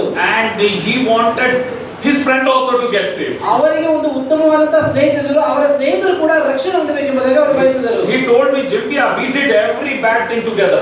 ಅವರು ಹೇಳಿದರು, ಜಿಂಬಯ್ಯ, ನಾವು ಎಲ್ಲ ಕೆಟ್ಟ ಕೆಲಸವನ್ನು ಒಟ್ಟಾಗಿ ಮಾಡಿದೆವು. But I don't want him to end up there. ಆದ್ರೆ ಆ ವ್ಯಕ್ತಿಯು ಅಲ್ಲಿಗೆ ಕೊನೆಗೊಳ್ಳುವುದು ನನಗೆ ಇಷ್ಟವಿಲ್ಲ. I want him to come to heaven, whatever happens. ಏನೇ ಆಗಲಿ ನನ್ನ ಸ್ನೇಹಿತ ನನ್ನ ಜೊತೆಯಲ್ಲಿ ಪರಲೋಕಕ್ಕೆ ಬರಲೇಬೇಕು. And he doesn't have any fancy words, Parsu didn't even know to read the Bible. ಆದ್ರೆ ಈ ಪರಸುಗೆ ದೇವರ ವಾಕ್ಯನ ಓದಕ್ಕೆ ಬರೋದಿಲ್ಲ, ಯಾವುದೇ ರೀತಿಯಾದ ಚಂದವಾದ ಪದಗಳನ್ನ ಹೇಳಿ ಮಾತಲ್ಲಿ ಮಾಯಿಸಕ್ಕಾಗುವುದಿಲ್ಲ. But he will tell us. ಆದ್ರೆ ಅವನು ಈ ರೀತಿ ಹೇಳುತ್ತಾರೆ, I will go and tell him. ನಾನು ಅವನಿಗೆ ಹೋಗಿ ಹೇಳ್ತೇನೆ. Then one day you come, okay? ಆದ್ರೆ ಆ ದಿವಸ ನೀನು ಬರಬೇಕು, ಓಕೆ ಎಂಬುದಾಗಿ. You come and tell him the gospel, okay? ನೀನು ಅವನಿಗೆ ಒಂದು ಸುವಾರ್ತೆ ಸಾರಬೇಕು And ಎಂಬುದಾಗಿ. he continuously went after him. ಅವನು ಸತತವಾಗಿ ತನ್ನ ಸ್ನೇಹಿತರೊಳಗೆ ಅವನ ರಕ್ಷಣೆ ನಡೆಸಿದ Aggressively. ಅವನು ತ್ವರಿತವಾಗಿ ಅವನು Oh, into every wickedness together. ಅವರು ಎಲ್ಲಾ ಕೆಟ್ಟ ಕೆಲಸನ ಒಟ್ಟಾಗಿ ಮಾಡಿದವರು. But now to eternity also, I want to go with them. ಆದರೆ ಈಗ ನಿತ್ಯದೂಕ ನಾನು ಅವರ ಜೊತೆಗೆ ಹೋಗಬೇಕು. So the other guy's name is Ishwar. ಅವರ ಮತ್ತೊಬ್ಬ ಅವನ ಸ್ನೇಹಿತನ ಹೆಸರು Eshwar. And he went after him, and one day he called us to their home. ಒಂದು ದಿವಸ ಸತತವಾಗಿ ಹೋಗಿ ಭೇಟಿ ಮಾಡುತ್ತಾ ಒಂದು ದಿವಸ ಅವರನ್ನ ತಮ್ಮ ಮನೆಗೆ ಕರೆದರು. Ishwar called us to his home. ಈಶ್ವರನ ಅವರ ಮನೆಗೆ ಅವರು ಕರೆದರು. Parsu took us to Ishwar's home. ಪರಶು ಬಂದು ಈಶ್ವರನ ಮನೆಗೆ ನಮ್ಮನ್ನ ಕರೆದುಕೊಂಡು ಹೋದರು. Me and there is another servant of God, Brother Javin. ನಾನು ಮತ್ತೆ ನನ್ನ ದೇವರ ಸೇವಕರಾದ ಜೈವಿನ ಇಬ್ಬರು ಸಹ We went there. ನಾವು ಕೂಡ ಈಶ್ವರನ ಮನೆಗೆ ಹೋದೆವು. He listened to the word of ಅವರ God. ದೇವರ ವಾಕ್ಯವನ್ನ ಕೇಳಿದರು. He opened his heart, ಅವರು ತಮ್ಮ ಹೃದಯವನ್ನು ಅವರು ತೆರೆದರು. and he and his family got saved. ಅವರು ಮಾತ್ರ ಅವರ ಮನೆಯವರು ಕೂಡ ರಕ್ಷಣೆಯ ಅನುಭವಕ್ಕೆ ಬಂದರು. He didn't want to hold that love to himself. ಅವರು ಆ ಒಂದು ಪ್ರೀತಿಯನ್ನು ತನ್ನ ಬಳಿಗೆ ಇಟ್ಟುಕೊಳ್ಳಲಿಕ್ಕೆ ಇಷ್ಟಪಡಲಿಲ್ಲ. The love that he had received, he wanted to reach out with it to his friend. ಅವರು ದೇವರಿಂದ ಪಡೆದ ಪ್ರೀತಿಯನ್ನ ತನ್ನ ಸ್ನೇಹಿತರ ಜೊತೆಗೆ ಹಂಚಲಿಕ್ಕಾಗಿ ಅವರು ಪ್ರಯತ್ನ ಮಾಡಿದರು. And it was aggressive. ಅದು ಬಹಳವಾಗಿ ಅವರು ತ್ವರಿತವಾಗಿ It ಮಾಡಿದರು. was not, Lord, if it's your will, save him. No. ಅವರು ಕರ್ತನೇ ನೀನು ರಕ್ಷಣೆ ಮಾಡುವುದಾದರೆ ಎಂಬುದಾಗಿ ಅವರು ಬೇಡಲಿಲ್ಲ. He was ardent in it. ಅವರ ಆ ವಿಷಯದಲ್ಲಿ ಬಹಳ He ಕಷ್ಟಪಟ್ಟರು. wanted to ensure that this guy, through fasting and prayer, he comes to know the Lord. ಇವರು ಉಪವಾಸ ಪ್ರಾರ್ಥನೆಯೊಂದಿಗೆ ಪ್ರಾರ್ಥನೆ ಮಾಡುತ್ತಾ ಈ ಒಬ್ಬ ವ್ಯಕ್ತಿಯು ರಕ್ಷಣೆ ಮಾಡೋಕೆ ಬರಲೇಬೇಕೆಂಬುದಾಗಿ ಪ್ರಯತ್ನ ಮಾಡಿದರು. Of course, theologically, we would say that he was also chosen before the foundations of the world. ನಾವು ದೇವರ ವಾಕ್ಯದ ಅನುಸಾರವಾಗಿ ಈ ಲೋಕದ ಜಗತ್ತಿಗೆ ಮುಂಚೆಯೇ ದೇವರನ್ನು ಆರಿಸಿಕೊಂಡರು ಎಂಬುದಾಗಿ ಹೇಳಬಹುದು. Of course, that it was in God's will that he came and accepted the call of the Lord ಒಂದು ವೇಳೆ also. ದೇವರ ಕರೆಯುವಿಕೆ ಅನುಸಾರವಾಗಿ ಕರ್ತನನ್ನ ಅಂಗೀಕರಿಸಿರಬಹುದು ಎಂಬುದಾಗಿ ದೇವರ ಚಿತ್ತ ಎಂಬುದಾಗಿ ನಾವು ನೆನೆಸಬಹುದು. But his love was overflowing for his friend who would otherwise perish. ಆದ್ರೆ ಆ ವ್ಯಕ್ತಿಯು ಯಾವಾಗ ನಿತ್ಯ ನಾಶನಕ್ಕೆ ಹೋಗುವಂತ ಆ ಸ್ನೇಹಿತನಿಗೋಸ್ಕರವಾಗಿ ತನ್ನ ಪ್ರೀತಿಯನ್ನ ಆತನು ಧಾರಾಳವಾಗಿ ಸುರಿಸಿದನು. Now when this believer comes, ಈ ಒಂದು ವಿಶ್ವಾಸಗಳು ಬರುವಾಗ what will happen is this believer has come from a very different background. ಈ ಒಂದು ವಿಶ್ವಾಸಗಳು ಬರುವಾಗ ಅವರ ವಿವಿಧ ರೀತಿಯ ಹಿನ್ನೆಲೆಯಲ್ಲಿ ಅವರು ಬರುತ್ತಾರೆ. And the love of Christ should ooze from our lives. ನಮ್ಮ ಜೀವಿತದಲ್ಲಿ ಕ್ರಿಸ್ತನ ಪ್ರೀತಿ ಅದು ಹೊರಸೂಸಬೇಕು. You were cleansed from your sins when you obeyed the truth. ನೀವು ಶುದ್ಧ ಮಾಡಿಕೊಂಡದ್ರಿಂದ ಸತ್ಯೋಪದೇಶ ವಾಕ್ಯಕ್ಕೆ ವಿಧೇಯರಾಗಿ ಶುದ್ಧ ಮಾಡಿಕೊಂಡದ್ರಿಂದ So now you must show sincere love to each other as brothers and sisters. ನೀವು ನಿಷ್ಕಪಟವಾದಂತಹ ಸಹೋದರ ಸಹೋದರಿ ಎಂಬುದ ಭಾವನೆಯಿಂದ ಸ್ನೇಹ ಉಳ್ಳವರಾಗಿರಬೇಕು. Love each other deeply with all your heart. ನೀವು ಒಬ್ಬರನ್ನೊಬ್ಬರು ಪರಸ್ಪರವಾಗಿ ಹೃದಯ ಪೂರ್ವಕವಾಗಿ ಪ್ರೀತಿಸಬೇಕು. You love with all your heart. ನೀವು ಹೃದಯ ಪೂರ್ವಕವಾಗಿ ಪ್ರೀತಿಸಬೇಕು. Loving deeply. ನೀವು ಆಳವಾದಂತಹ ಪ್ರೀತಿ. It shouldn't be just some shallow thing. ಅದು ಒಂದು ಮೇಲೆ ಶಾಲೋ ರೀತಿಯಲ್ಲಿ ಅಲ್ಲ. But you deeply love. ನೀವು ಅದನ್ನು ಆಳವಾದ ರೀತಿಯಲ್ಲಿ ಪ್ರೀತಿಸಬೇಕು. That is what the scriptures say. ಅದನ್ನು ದೇವರ ವಾಕ್ಯ ವಿವರಿಸುವಂತದ್ದು. And that is what is expected from us. ಅದನ್ನು ಸಹ ದೇವರಿಂದ ನಮಗೆ ಅಪೇಕ್ಷಿಸುವಂತಹ ಸಂಗತಿ. Loving deeply should include everybody. Okay? ಆಳವಾದಂತಹ ಪ್ರೀತಿ ಎಲ್ಲರ ಮೇಲೆ ಇರಬೇಕು.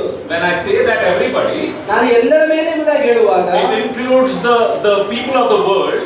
ಈ ಲೋಕದಲ್ಲಿರುವಂತಹ ಜನರನ್ನು ಒಳಗೊಂಡು To bring them into the saving knowledge of Christ. ಅವರನ್ನ ಕರ್ತನಾದ ಯೇಸು ಕ್ರಿಸ್ತನ ರಕ್ಷಣೆಯ ಮಾರ್ಗಕ್ಕೆ ಅವರನ್ನು ನಡೆಸುವಂತದ್ದು. And even the saved ones who are there in the church. ಅದು ಮಾತ್ರವಲ್ಲದೆ ರಕ್ಷಣೆ ಹೊಂದಿದವರು ಕೂಡ ಸಭೆಯಲ್ಲಿರುವವರನ್ನು ಒಳಗೊಂಡು We need to love each other. ನಾವು ಪರಸ್ಪರ ಪ್ರೀತಿಸಬೇಕು. And in that love, ಆ ಪ್ರೀತಿಯಲ್ಲಿ your wife, ನಿನ್ನ ಮಹಿಮೆ ಹೆಂಡತಿ, your children ನಿಮ್ಮ ಮಕ್ಕಳು are also part of it. ಅವರು ಕೂಡ ಅದರಲ್ಲಿ ಭಾಗಿಗಳಾಗಿದ್ದಾರೆ. But because you are a shepherd at home also. ನೀವು ಒಂದು ವೇಳೆ ನಿಮ್ಮ ಮನೆಯ ಕುರುಬನಾಗಿರಬಹುದು. Won't elaborate on that here because it will come in the further chapters how we need to grow up there. ನಾವು ಅದು ಯಾವ ರೀತಿಗೆ ಬೆಳವಣಿಗೆ ಹೊಂದಬೇಕೆಂಬುದಾಗಿ ಮುಂದಿನ ಅಧ್ಯಾಯಗಳಲ್ಲಿ ಬಳಸಿರುವುದರಿಂದ ಅದನ್ನು ಹೆಚ್ಚಾಗಿ ವಿವರಿಸುತ್ತಿಲ್ಲ. 1 Peter 1:22 says, love each other deeply with all your heart. ಒಂದನೇ ಪೇತ್ರನ 1ನೇ ಅಧ್ಯಾಯ 22ನೇ ವಚನದಲ್ಲಿ ನಿಮ್ಮ ಹೃದಯಪೂರ್ವಕವಾಗಿ ಪರಸ್ಪರ ಒಬ್ಬರನ್ನೊಬ್ಬರು ಆಳವಾಗಿ ಪ್ರೀತಿಸಿರಿ ಎಂಬುದಾಗಿ ಬರೆಯಲ್ಪಟ್ಟಿದೆ. As we grow in love towards God, ನಾವು ದೇವರ ಒಂದು ವಿಷಯದಲ್ಲಿ ನಾವು ಬೆಳೆಯುತ್ತಾ ಬರುವಾಗ it will lead us to the next level, love towards God's people. ನಾವು ಎರಡನೇ ಹಂತಕ್ಕೆ ನಾವು ದೇವರ ಜನರನ್ನ ಪ್ರೀತಿಸುವುದಕ್ಕೆ ನಮ್ಮನ್ನು ಕರೆತರುತ್ತದೆ. It is not a filial love where in a family we love each other, ಅದು ಒಂದು ಸಾಧಾರಣವಾಗಿ ಸಾಮಾನ್ಯವಾಗಿ ಸಹಜವಾಗಿ ಬರುವ ಪ್ರೀತಿ, ಹೇಗೆ ಕುಟುಂಬದಲ್ಲಿ ಪರಸ್ಪರ ಒಬ್ಬರನ್ನೊಬ್ಬರನ್ನ ಪ್ರೀತಿಸುವ ಆ ರೀತಿಯಾಗಿ ಅಲ್ಲ.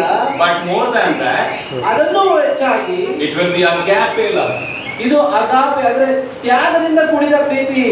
That is what our assembly's name is, right? ಅದನ್ನೇ ಸಭೆಯ ಹೆಸರನ್ನು ಇಟ್ಟಿದ್ದಾರಲ್ಲವೇ, Agape Christian Assembly. Agape Christian Assembly. What does that mean? ಅದರ ಅರ್ಥ ಏನೆಂಬುದಾಗಿ ನೀವು ತಿಳಿದಿದ್ದೀರೋ? What does that mean? ಅದರ ಅರ್ಥವೇನು?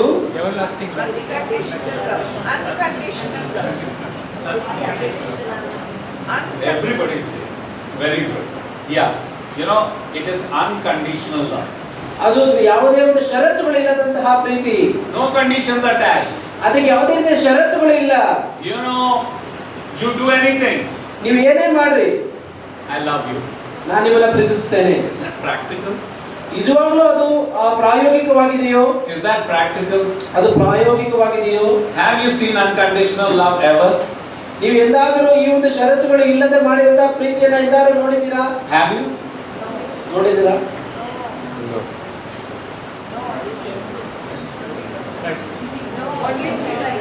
Only in Christ. Oh my goodness. ಕ್ರಿಸ್ತನು ಮಾತ್ರವೇ. Yeah. Only in Christ we have seen is what we are hearing. ನಾವು ಕೇಳಿದ ಹಾಗೆ ಕ್ರಿಸ್ತನಲ್ಲಿ ಮಾತ್ರವೇ. So Agape Christian Fellowship. ಹಾಗಾದರೆ ಅಗಾಪೆ ಕ್ರಿಸ್ತನ್ ಅನ್ಯೋನ್ಯತೆಯಾದದ್ದು. We will have to live by our name. ನಾವು ನಮ್ಮ ಹೆಸರಿಗೆ ತಕ್ಕ ಹಾಗೆ ನಾವು ಜೀವಿಸಬೇಕು. Yeah, it's not easy. ಇದು ನಿಜವಾಗಿಯೂ ಅದು ಸುಲಭವಾದಂತಹ ಸಂಗತಿ ಅಲ್ಲ. Our vehicles on which means during my father's time itself, Dad had put that agape on it. So ನನ್ನ ಒಂದು ತಂದೆಯ ಕಾಲದಲ್ಲಿ ಅವರಿದ್ದಂತಹ ಒಂದು ವಾಹನದ ಮೇಲೆ ಅಗಾಪೆ ಎಂಬುದಾಗಿ ಬರೆಸಿದ್ದರು. So many people would come and ask, what is this agape that is written? We can't even read. How do you pronounce this? ಅದನ್ನ ಸರಿಯಾಗಿ ಉಚ್ಚರಿಸಲಿಕ್ಕೆ ಬಾರದಿರುವವರು ಅನೇಕರು ಅದನ್ನು ಓದಿಕೊಂಡು ಇದು ಏನು ಬರೆದಿರುವುದು ಎಂಬುದಾಗಿ ಕೇಳುವವರು. That would become an opportunity to preach about the unconditional love. ಆಗ ಆ ಒಂದು ಅವಕಾಶವನ್ನು ಉಪಯೋಗಿಸಿಕೊಂಡು ಈ ಒಂದು ಷರತ್ತುಗಳಿಲ್ಲದ ಪ್ರೀತಿಯ ಕುರಿತಾಗಿ ಹೇಳಲಿಕ್ಕೆ ಒಂದು ಅವಕಾಶವಾಗುತ್ತಿತ್ತು. This love means more than what we think. ಈ ಒಂದು ಪ್ರೀತಿಯಾದದ್ದು ನಾವು ಅಂದುಕೊಳ್ಳುವುದಕ್ಕಿಂತ ಹೆಚ್ಚಿನದಾಗಿದೆ. Christ died while we were yet. ನಾವು ಪಾಪಿಗಳಾಗಿದ್ದಾಗಲೇ ಕ್ರಿಸ್ತ ನಮಗಾಗಿ ಪ್ರಾಣ ಕೊಟ್ಟನು. We were stinking. ನಾವು ಬಹಳ ವಾಸನೆ ಬರುವ ದುರ್ವಾಸನೆ ರೀತಿಯಲ್ಲಿ ನಾವಿದ್ದೆವು. There was nothing good in us. ನಮ್ಮಲ್ಲಿ ಯಾವುದೇ ರೀತಿಯ ಒಳ್ಳೆತನವಿರಲಿಲ್ಲ. We should have been shunned to eternal fire. ನಾವು ನಿತ್ಯವಾದಂತಹ ಬೆಂಕಿಗೆ ನೂಕಲ್ಪಡಬೇಕಾದವರು. Because our lives were stinking of death and decay. ನಮ್ಮ ಒಂದು ಜೀವಿತವಾದದ್ದು ಬಹಳ ದುರ್ವಾಸನೆಯಿಂದ ಕೂಡಿದಂತಹ ಜೀವಿತವಾಗಿತ್ತು. But then comes the grand flood of agape love. ಆಗ ಬಂದಂತಹ ಪ್ರವಾಹದ ರೀತಿಯಲ್ಲಿ ಬಂದಂತಹ ಅಗಾಪೆಯ ಪ್ರೀತಿ. It is without any conditions attached to it. ಅದಕ್ಕೆ ಯಾವುದೇ ರೀತಿಯ ಷರತ್ತುಗಳಿಲ್ಲ. And that is the love that we need to practice towards each other. ಅದೇ ಪ್ರೀತಿಯನ್ನೇ ನಾವು ಪರಸ್ಪರ ಒಬ್ಬರನ್ನೊಬ್ಬರನ್ನ ಪ್ರಾಯೋಗಿಕವಾಗಿ ನಾವು ಪ್ರೀತಿಸಬೇಕು. Love that would want to see our brethren growing spiritually. ಆ ಪ್ರೀತಿಯಲ್ಲಿ ನಮ್ಮ ಸಹೋದರರು ಬೆಳೆಯುವುದನ್ನು ನೋಡಬೇಕು. Emotionally. ಭಾವುಕವಾಗಿ ನಾವು ಗಮನಿಸಬೇಕು. Physically. ಶಾರೀರಿಕವಾಗಿ ಗಮನಿಸಬೇಕು. Financially. ನಾವು ಹಣಕಾಸಿನ ವಿಷಯದಲ್ಲಿ ಗಮನಿಸಬೇಕು. In all aspects. ಎಲ್ಲಾ ರೀತಿಯಾದ ಅಂಶಗಳಲ್ಲಿ. It is a holistic love. ಆ ಒಂದು ಪ್ರೀತಿಯಾದಂತಹ ಬಹಳ ವಿಸ್ತೃತವಾದಂತಹ ಪ್ರೀತಿ. And it is not easy to practice it. ಆದರೆ ಆ ಒಂದು ಪ್ರೀತಿಯನ್ನು ನಾವು ಪ್ರಾಯೋಗಿಕವಾಗಿ ಮಾಡುವುದು ಅಷ್ಟು ಸುಲಭವಾದ ಕಾರ್ಯವಲ್ಲ. If you have a good house and a good sofa. ನಿಮ್ಮ ಮನೆಯಲ್ಲಿ ಒಂದು ಒಳ್ಳೆಯ ಮನೆ ಮತ್ತು ಒಳ್ಳೆಯ ಸೋಫಾ ಇದ್ದರೆ. When our villagers started coming to our home. ನಮ್ಮ ಮನೆಯಲ್ಲಿ ಆ ಒಂದು ಹಳ್ಳಿಯ ಜನರು ಬರುತ್ತಾರೆ. They come from the villages. ಅವರು ಹಳ್ಳಿಗಳಿಂದ ಬರುತ್ತಾರೆ. They don't even have chappals. ಅವರ ಬಳಿಗೆ ಚಪ್ಪಲಿಗಳೇ ಇರುವುದಿಲ್ಲ. They walk bare feet. ಅವರು ಬರಿಗಾಲಲ್ಲಿ ನಡೆಯುವಾಗ They were singing. They will come inside. ಅವರು ಒಳಗೆ ಬರುತ್ತಾರೆ. And they will, get a sofa. Then we will put them on the sofa. ಅವರನ್ನ ಇಲ್ಲಿ ಒಂದು ಸೋಫಾದಲ್ಲಿ ಅವರನ್ನು ಕುಳಿಸುವಾಗ And your sofa has been cleaned by your wife very well. ಅವರ sofa ಅದು ನಿಮ್ಮ ಪತ್ನಿಯಿಂದ ಒಳ್ಳೆ ಸ್ವಚ್ಛತೆ ರೀತಿಯಲ್ಲಿ ಅದನ್ನ clean ಮಾಡಿರುವಾಗ And after some time he will be sitting like this on that sofa. ಸ್ವಲ್ಪ ಸಮಯದ ಮೇಲೆ ತಮ್ಮ ಕಾಲನ್ನ ಮೇಲೆ ಇಟ್ಟು ಆ ಸೋಫಾದಲ್ಲಿ ಕುಳಿತುಕೊಂಡಿರುವಾಗ And you are like staring at his dirty legs. ನೀವು ಅವನ ಕೊಳಕಾದ ಕಾಲುಗಳನ್ನ ಗಮನಿಸುವಾಗ And then to show agape love.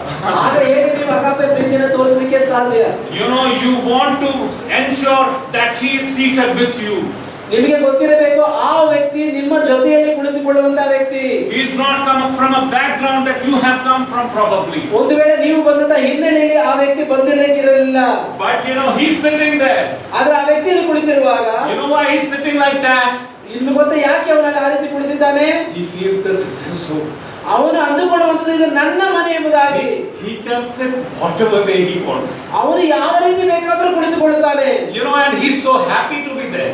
ಅವನು ಅಲ್ಲಿರೋದಕ್ಕೆ ಬಹಳ ಸಂತೋಷವುಳ್ಳವನಾಗಿದ್ದಾನೆ. Then you are not going to, hey, don't put your legs down. You are not going to say that. ನೀವು ದಯವಿಟ್ಟು ನೀವು ಆ ರೀತಿಯಾಗಿ ನಿಮ್ಮ ಕಾಲುಗಳನ್ನ ಕೆಳಗಾಕಿ ಎಂಬುದಾಗಿ ನೀವು ಹೇಳಬಾರದು. So does that mean that we don't teach them? ಆದ್ರೆ ನಾವು ಅದನ್ನು ಅವರಿಗೆ ತಿಳಿವಡಿಸಿ ಕೊಡಬಾರದು, ಅವರಿಗೆ ತಿಳುವಳಿಕೆ ಹೇಳಬಾರದು ಎಂಬುದಾಗಿ ಅರ್ಥವಲ್ಲ. We have to teach them. ನಾವು ಅವರಿಗೆ ತಿಳಿಸಿಕೊಡಬೇಕು. So we allow them to sit that way for some time. ನಾವು ಸ್ವಲ್ಪ ಸಮಯ ಆ ರೀತಿಯಾಗಿ ಕುಳಿತುಕೊಳ್ಳಲಿಕ್ಕೆ ನಾವು ಬಿಡಬೇಕು. And then we gradually tell them also. ನಿಧಾನಗತಿಯಲ್ಲಿ ಅವರಿಗೆ ನಾವು ತಿಳಿಸಿಕೊಡಬೇಕು. Why don't you go and wash your feet?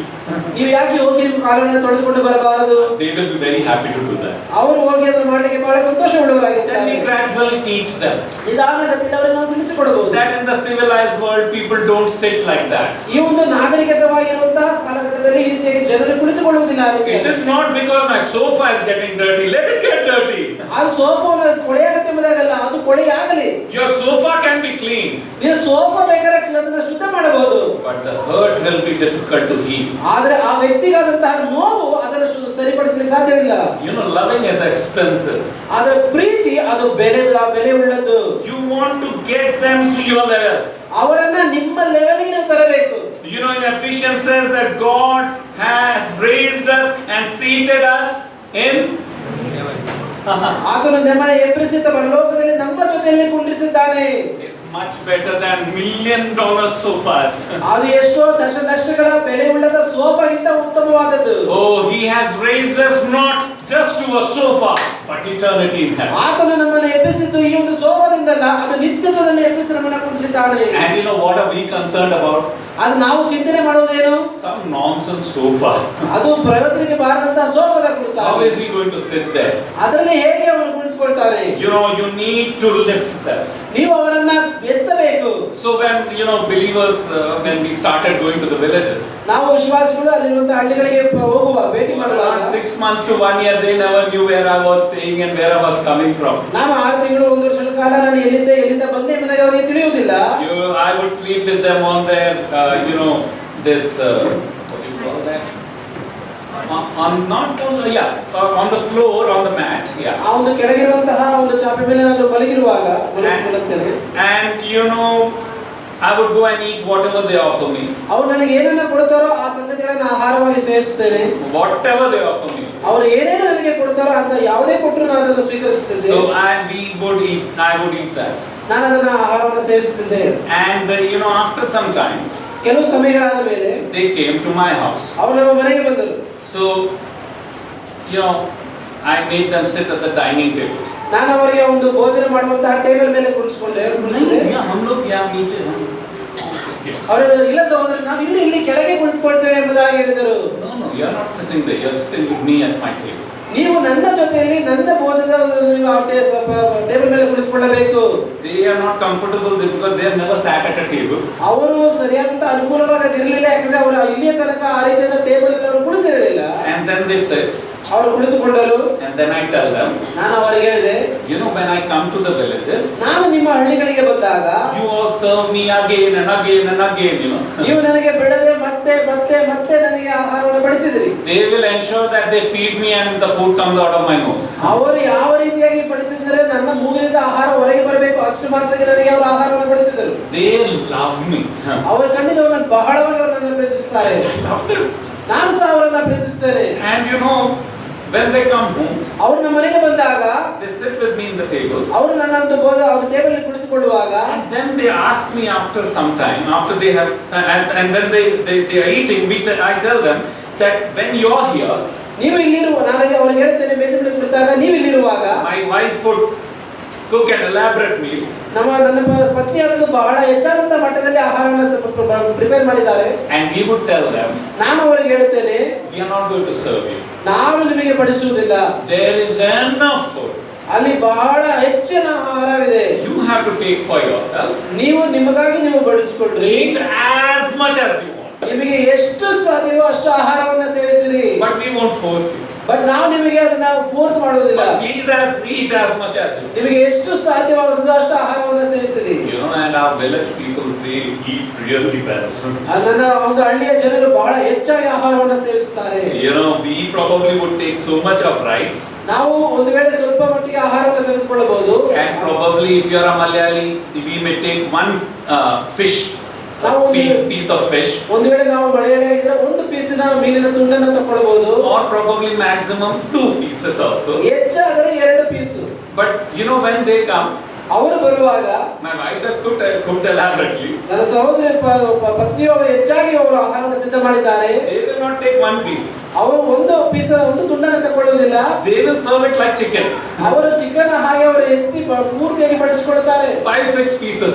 5ರಿಂದ 6 piece ತುಂಡುಗಳು. Full rice. ಫುಲ್ ಆದಂತ ಅನ್ನ. They would eat to their fill. ಅವರು ಹೊಟ್ಟೆ ತುಂಬಾ ಆಹಾರವನ್ನು ಸೇವಿಸುತ್ತಾರೆ. And they would enjoy that. ಅವರು ಅದರಲ್ಲಿ ಸಂತೋಷಿಸುತ್ತಾರೆ. They ate chicken. ಅವರು ಚಿಕನ್ ಅನ್ನು ಸಹ ಸೇವಿಸುತ್ತಾರೆ. After some time, ಕೆಲವು ಸಮಯವಾದ ಮೇಲೆ, after a few months, ಆ ಕೆಲವು ತಿಂಗಳುಗಳಾದ ನಂತರ they are asking me, Jimbaiya, ಅವರು ಈ ರೀತಿ ಕೇಳ್ತಾರೆ, ಜಿಮ್ಮಣ್ಣ, where is the claws in your chicken? Claws, no? The legs of the chicken. The claws. ಆ ಒಂದು ಚಿಕನ್ ಇಲ್ಲದಂತಹ ಆ ಒಂದು ಮೂಳೆ ಭಾಗ ಇಲ್ಲಿ, ಕಾಲಿನ ಭಾಗ ಇಲ್ಲಿ. You don't eat it. So you know, they put the claws. ಅವರ ಕಾಲಿನ ತೊಡೆಯ ಭಾಗ. And they will put the head and the beak. ಆ ಕಾಲಿನ ಭಾಗ, ಓಕೆ, ಬೆರಳುಗಳ ಭಾಗ. You are talking about leg piece. No leg piece. This is the claws. ಕಾಲಿನ ಬೆರಳಿನ ಭಾಗ. And they will put the beak. ಅವರ ತಲೆಯ ಆ ಒಂದು ಮೂಗಿನ ಮೇಲೆ ಮತ್ತು ಮೇಲೆ ಇರುವಂತಹ And the crown. ಆ ಮೇಲೆ ಇರುವಂತಹ ಕಿರೀಟದ ರೀತಿ ಇರುವಂತದ್ದು. They are asking me, Bhaiya, where is that? ಸಹೋದರನೇ, ಆ ಒಂದು ಪೀಸ್ಗಳು ಎಲ್ಲಿ? Oh yeah, we didn't find it in the chicken. ಆ ಒಂದು ಚಿಕನ್ ಅಲ್ಲಿ ಆ ಕಾಲು ಮತ್ತು ತಲೆಯ ಭಾಗವನ್ನು ನಾವು ಗಮನಿಸಲಿಲ್ಲ. So then I will tell them, we normally don't cook that. ನಾವು ಸಾಮಾನ್ಯವಾಗಿ ಅದನ್ನು ನಾವು ಆಹಾರವಾಗಿ ಸೇವಿಸುವುದಿಲ್ಲ. What are you saying? You used to eat at our home. But ನಮ್ಮ ಮನೆಯಲ್ಲಿ ಈ ಆಹಾರವನ್ನು ನೀವು ಸೇವಿಸಿದೆಯಾ? I would say, yeah, I eat everything that you give in your home. ನೀವು ನಿಮ್ಮ ಮನೆಯಲ್ಲಿ ಏನು ಕೊಡ್ತೀರಾ ಅಂತ ನಾನು ಸೇವಿಸುತ್ತೇನೆ. But in my house, I won't give you what I don't eat. ಆದ್ರೆ ನಮ್ಮ ಮನೆಯಲ್ಲಿ ನೀವು ಏನು ಕೊಡ್ತೀವೋ ಅದನ್ನ ಸೇವಿಸಿ ಮಾಡ್ತೇವೆ. And they were shocked, you know. ಅವರು ಆಶ್ಚರ್ಯಗೊಂಡರು. But you know, it is their delicacy. So if you are the chief guest in their house, you will get the claws, you will get the crown, you will get the beak. ಅವರ ಮನೆಯಲ್ಲಿ ನೀವು ಒಂದು ವೇಳೆ ಒಂದು ಅತಿಥಿಯಾಗಿ ಹೋದರೆ, ಮುಖ್ಯ ಅತಿಥಿಯಾಗಿ ಹೋದರೆ, ನಿಮಗೆ ಆ ಒಂದು ಕಾಲಿನ ಬೆರಳಿನ ಭಾಗ, ತಲೆಯ ಒಂದು ಕಿರೀಟವಿರುವಂತಹ ಭಾಗಗಳು ನಿಮಗೆ ದೊರಕುವುದು ಕೊಂಬು. Now you need to groom them, you know. ನೀವು ಇನ್ನೂ ಹೆಚ್ಚಾಗಿ ಅವರನ್ನ ಬೆಳೆಸಬೇಕು. You are not trying to say, hey, we don't eat all these dirty things, claws and all. No, we don't eat. We don't do that. ನಾವು ಅದನ್ನ ತಕ್ಷಣವೇ ಇದೆಲ್ಲ ನಾವು ಆ ರೀತಿಯಾಗಿ ತಿನ್ನಲು ಅಸಹ್ಯಕರ ಎಂಬುದಾಗಿ ನಾವು ಹೇಳಬಾರದು. Bring them home. ಅವರ ಮನೆಗೆ ಕರೆತನ್ನಿ. Give them a lavish meal. ಅವರಿಗೆ ಒಂದು ಸುಂದರವಾದಂತಹ ಭೋಜನವನ್ನು ಬಡಿಸಿರಿ. Love them. ಅವರನ್ನ ಪ್ರೀತಿಸಿರಿ. And then they understand, and also the skin, you know, skin of the chicken. ಒಂದು ಕೋಳಿಯ ಒಂದು ಚರ್ಮಗಳು. No, they love that. ಅದು ಬಹಳವಾಗಿ ಅವರು ಪ್ರೀತಿಸುತ್ತಾರೆ. So they see that these are not there. Next time onwards, you don't get it. ಅದು ನೀವು ಆ ರೀತಿ ಅರ್ಥ ಮಾಡಿಸಿದಾಗ ಮುಂದಿನ ಬಾರಿ ನಿಮಗೆ ಆ ರೀತಿಯಾಗಿ ದೊರಕುವುದಿಲ್ಲ. And also the guests who come with me, no, they don't get it. ಅದೇ ಮಾತ್ರವಲ್ಲ, ನನ್ನ ಜೊತೆಗೆ ಬರುವ ಅತಿಥಿಗಳಿಗೂ ಸಹ ಆ ರೀತಿಯಾದ ಆಹಾರ ದೊರಕುವುದಿಲ್ಲ. Because very often what used to happen is, if I am taking a guest, ನಾನು ಒಂದು ವೇಳೆ ಆಗಾಗ ನಡೆಯುವಂತ ಸಂಗತಿಗಳು ಒಬ್ಬ ಅತಿಥಿಯನ್ನು ನಾನು ಕರೆಯುವಾಗ Imagine Raju Matthew uncle has come. ಈಗ ರಾಜಮತಿ ಅಂಕಲ್ ಬಂದಿದ್ದಾರೆ. So he will be the one who gets the cloth. He can. ಅವರಿಗೆ ಆ ಒಂದು ತಲೆಯ ಒಂದು ಕಿರೀಟದ ರೀತಿಯಲ್ಲಿ ಇರುವುದು ಮತ್ತು ಮೂಗಿನ ಸಂಗತಿ ದೊರಕುವಂಥದ್ದು. So I would gradually move it into my plate and eat it. ನಾನು ಅದನ್ನು ನನ್ನ ತಟ್ಟೆಗೆ ಹಾಕಿಕೊಂಡು ನಾನು ಅದನ್ನು ಸೇವಿಸ್ತೇನೆ. You know, you need to lift them in love. ನೀವು ಅವರನ್ನ ಪ್ರೀತಿಯಲ್ಲಿ ಅವರನ್ನ ಎತ್ತಬೇಕು. You don't need to hurt them. ನೀವು ಅವರಿಗೆ ನೋವುಂಟು ಮಾಡಬಾರದು. There is always a way to put it across. ನೀವು ಹೇಳುವುದಕ್ಕೆ ತಿಳಿಸುವುದಕ್ಕೆ ಯಾವಾಗಲೂ ಅದಕ್ಕೆ ಆದಂತಹ ಒಂದು ಪದ್ಧತಿಯ ಮಾರ್ಗ ಉಂಟು. You need to teach them, you know. ನೀವು ಅವರಿಗೆ ತಿಳಿಸಿಕೊಡಬೇಕು. And you need to, you need to be there for their emotional needs also. ಅವರಿಗೆ ನೀವು ಅವರ ಭಾವನಾತ್ಮಕ ವಿಷಯಗಳಲ್ಲೂ ಕೂಡ ಅವರ ಅಗತ್ಯಕ್ಕೆ ನೀವು ಒಳಗಾಗಬೇಕು. You know, my wife thought ministry is very different, you know. ನನ್ನ ಸಹೋದರಿ ಪತ್ನಿ ಅಂದುಕೊಂಡರು ಇದು ಸೇವೆ ಆದದ್ದು ಬಹಳ ವ್ಯತ್ಯಾಸ ಉಳ್ಳದೆಂಬುದಾಗಿ. Bhavan, she was born and brought up in Bombay. ಸಹೋದರಿಯವರು ಬಾಂಬೆಯಲ್ಲಿ ಅವರು ಹುಟ್ಟಿ ಬೆಳೆದವರು. Now she has come to this small city, Jagdalpur. ಈ ಒಂದು ಸ್ಮಾಲ್ ಪಟ್ಟಣವಾದ ಚಿಕ್ಕ ಪಟ್ಟಣವಾದ ಜಗದಲ್ಪುರಿಗೆ ಆಕೆ ಬಂದಿದ್ದಾರೆ. At one night at 12:30, 1 o'clock, somebody is dragging one girl and pulling her on the floor and bringing her to our house. ಒಂದು ಮಧ್ಯರಾತ್ರಿ 12:30ಗೆ ಒಂದು ಹುಡುಗಿಯನ್ನ ಮಧ್ಯರಾತ್ರಿ ಎಳೆದುಕೊಂಡು ಬಂದು ಅವರ ಮನೆಗೆ ಕರ್ಕೊಂಡು ಹೋಗ್ತಿದ್ದಾರೆ. And nobody at home is budging or feeling anything. ಅವನ ಮನೆಯಲ್ಲಿ ಯಾರೂ ಸಹ Means they are not like, okay, koi problem. ಯಾವುದೇ ರೀತಿಯ ಯಾವುದೇ ರೀತಿಯ ಅಸಾಮಾನ್ಯ ಸಂಗತಿ ನಡೆದಿಲ್ಲ ಎಂಬ ರೀತಿಯಲ್ಲಿ ಸಾಮಾನ್ಯವಾಗಿ ಉಳಿದರು. But my wife is scandalized. What is happening, you know? ಆದ್ರೆ ನನ್ನ ಪತಿ ಬಹಳವಾಗಿ ಗಾಬರಿಗೊಂಡರು, ಏನಿದು ಈ ರೀತಿ ಆಗ್ತಾ ಇದೆ ಎಂಬುದಾಗಿ. They are dragging this girl. ಅವರು ಈ ಒಂದು ಹುಡುಗಿಯನ್ನು ಎಳೆದುಕೊಂಡು ಹೋಗ್ತಿದ್ದಾರೆ. And it is the daughter-in-law of the family. ಆ ಹುಡುಗಿ ಅವರ ಮನೆಯ ಸೊಸೆಯಾಗಿದ್ದಾಳೆ. It is believers who are dragging this believer, okay? ಆದ ವಿಶ್ವಾಸಿ ಮತ್ತೊಂದು ವಿಶ್ವಾಸಿ ಎಳೆದುಕೊಂಡು ಹೋಗ್ತಿರುವಂತದ್ದು. Now I need to actually train my wife. ಈಗ ನಾನು ನನ್ನ ಪತ್ನಿಯ ಈ ವಿಷಯದಲ್ಲಿ ತರಬೇತಿ ಕೊಡಿಸಬೇಕು. She is asking me, why is everybody's problem our problem? ಯಾಕೆ ಎಲ್ಲರ ಸಮಸ್ಯೆಗಳು ನಮ್ಮ ಸಮಸ್ಯೆಗಳಾಗುತ್ತದೆ? She couldn't understand this happens. ಆಕೆಗೆ ಈ ರೀತಿ ಸಂಗತಿಗಳು ಆಗುತ್ತದೆ ಎಂಬುದನ್ನೇ ಅರ್ಥ ಮಾಡಿಕೊಳ್ಳಲಿಕ್ಕೆ For ಸಾಧ್ಯವಾಗಲಿಲ್ಲ. their culture, this is natural. ಅವರ ಒಂದು ಸಂಸ್ಕೃತಿಯಲ್ಲಿ ಇದು ಸರ್ವೇ ಸಾಮಾನ್ಯವಾದದ್ದು. But you know, they are bringing the problem to our house. ಅವರು ನಮ್ಮ ಮನೆಗೆ ತಮ್ಮ ಸಮಸ್ಯೆಗಳನ್ನು ಕರೆತರುತ್ತಿದ್ದರು. Is it an easy situation to handle? ಅದು ಒಂದು ಒಳ್ಳೆಯ ಸಂದರ್ಭವ, ನಾವು ಅದನ್ನು ನಿಭಾಯಿಸಲಿಕ್ಕೆ ಅದು ಒಳ್ಳೆಯ ಸಂದರ್ಭವ. 12:30, 1 o'clock in the night? ರಾತ್ರಿ 1 ಗಂಟೆ ಸುಮಾರಿಗೆ. Not easy. ಅದು ಸುಲಭವಾದ ಕಾರ್ಯವಲ್ಲ. Do you think that you have a problem? Okay, you bring. I have a problem. Prescription. Go home.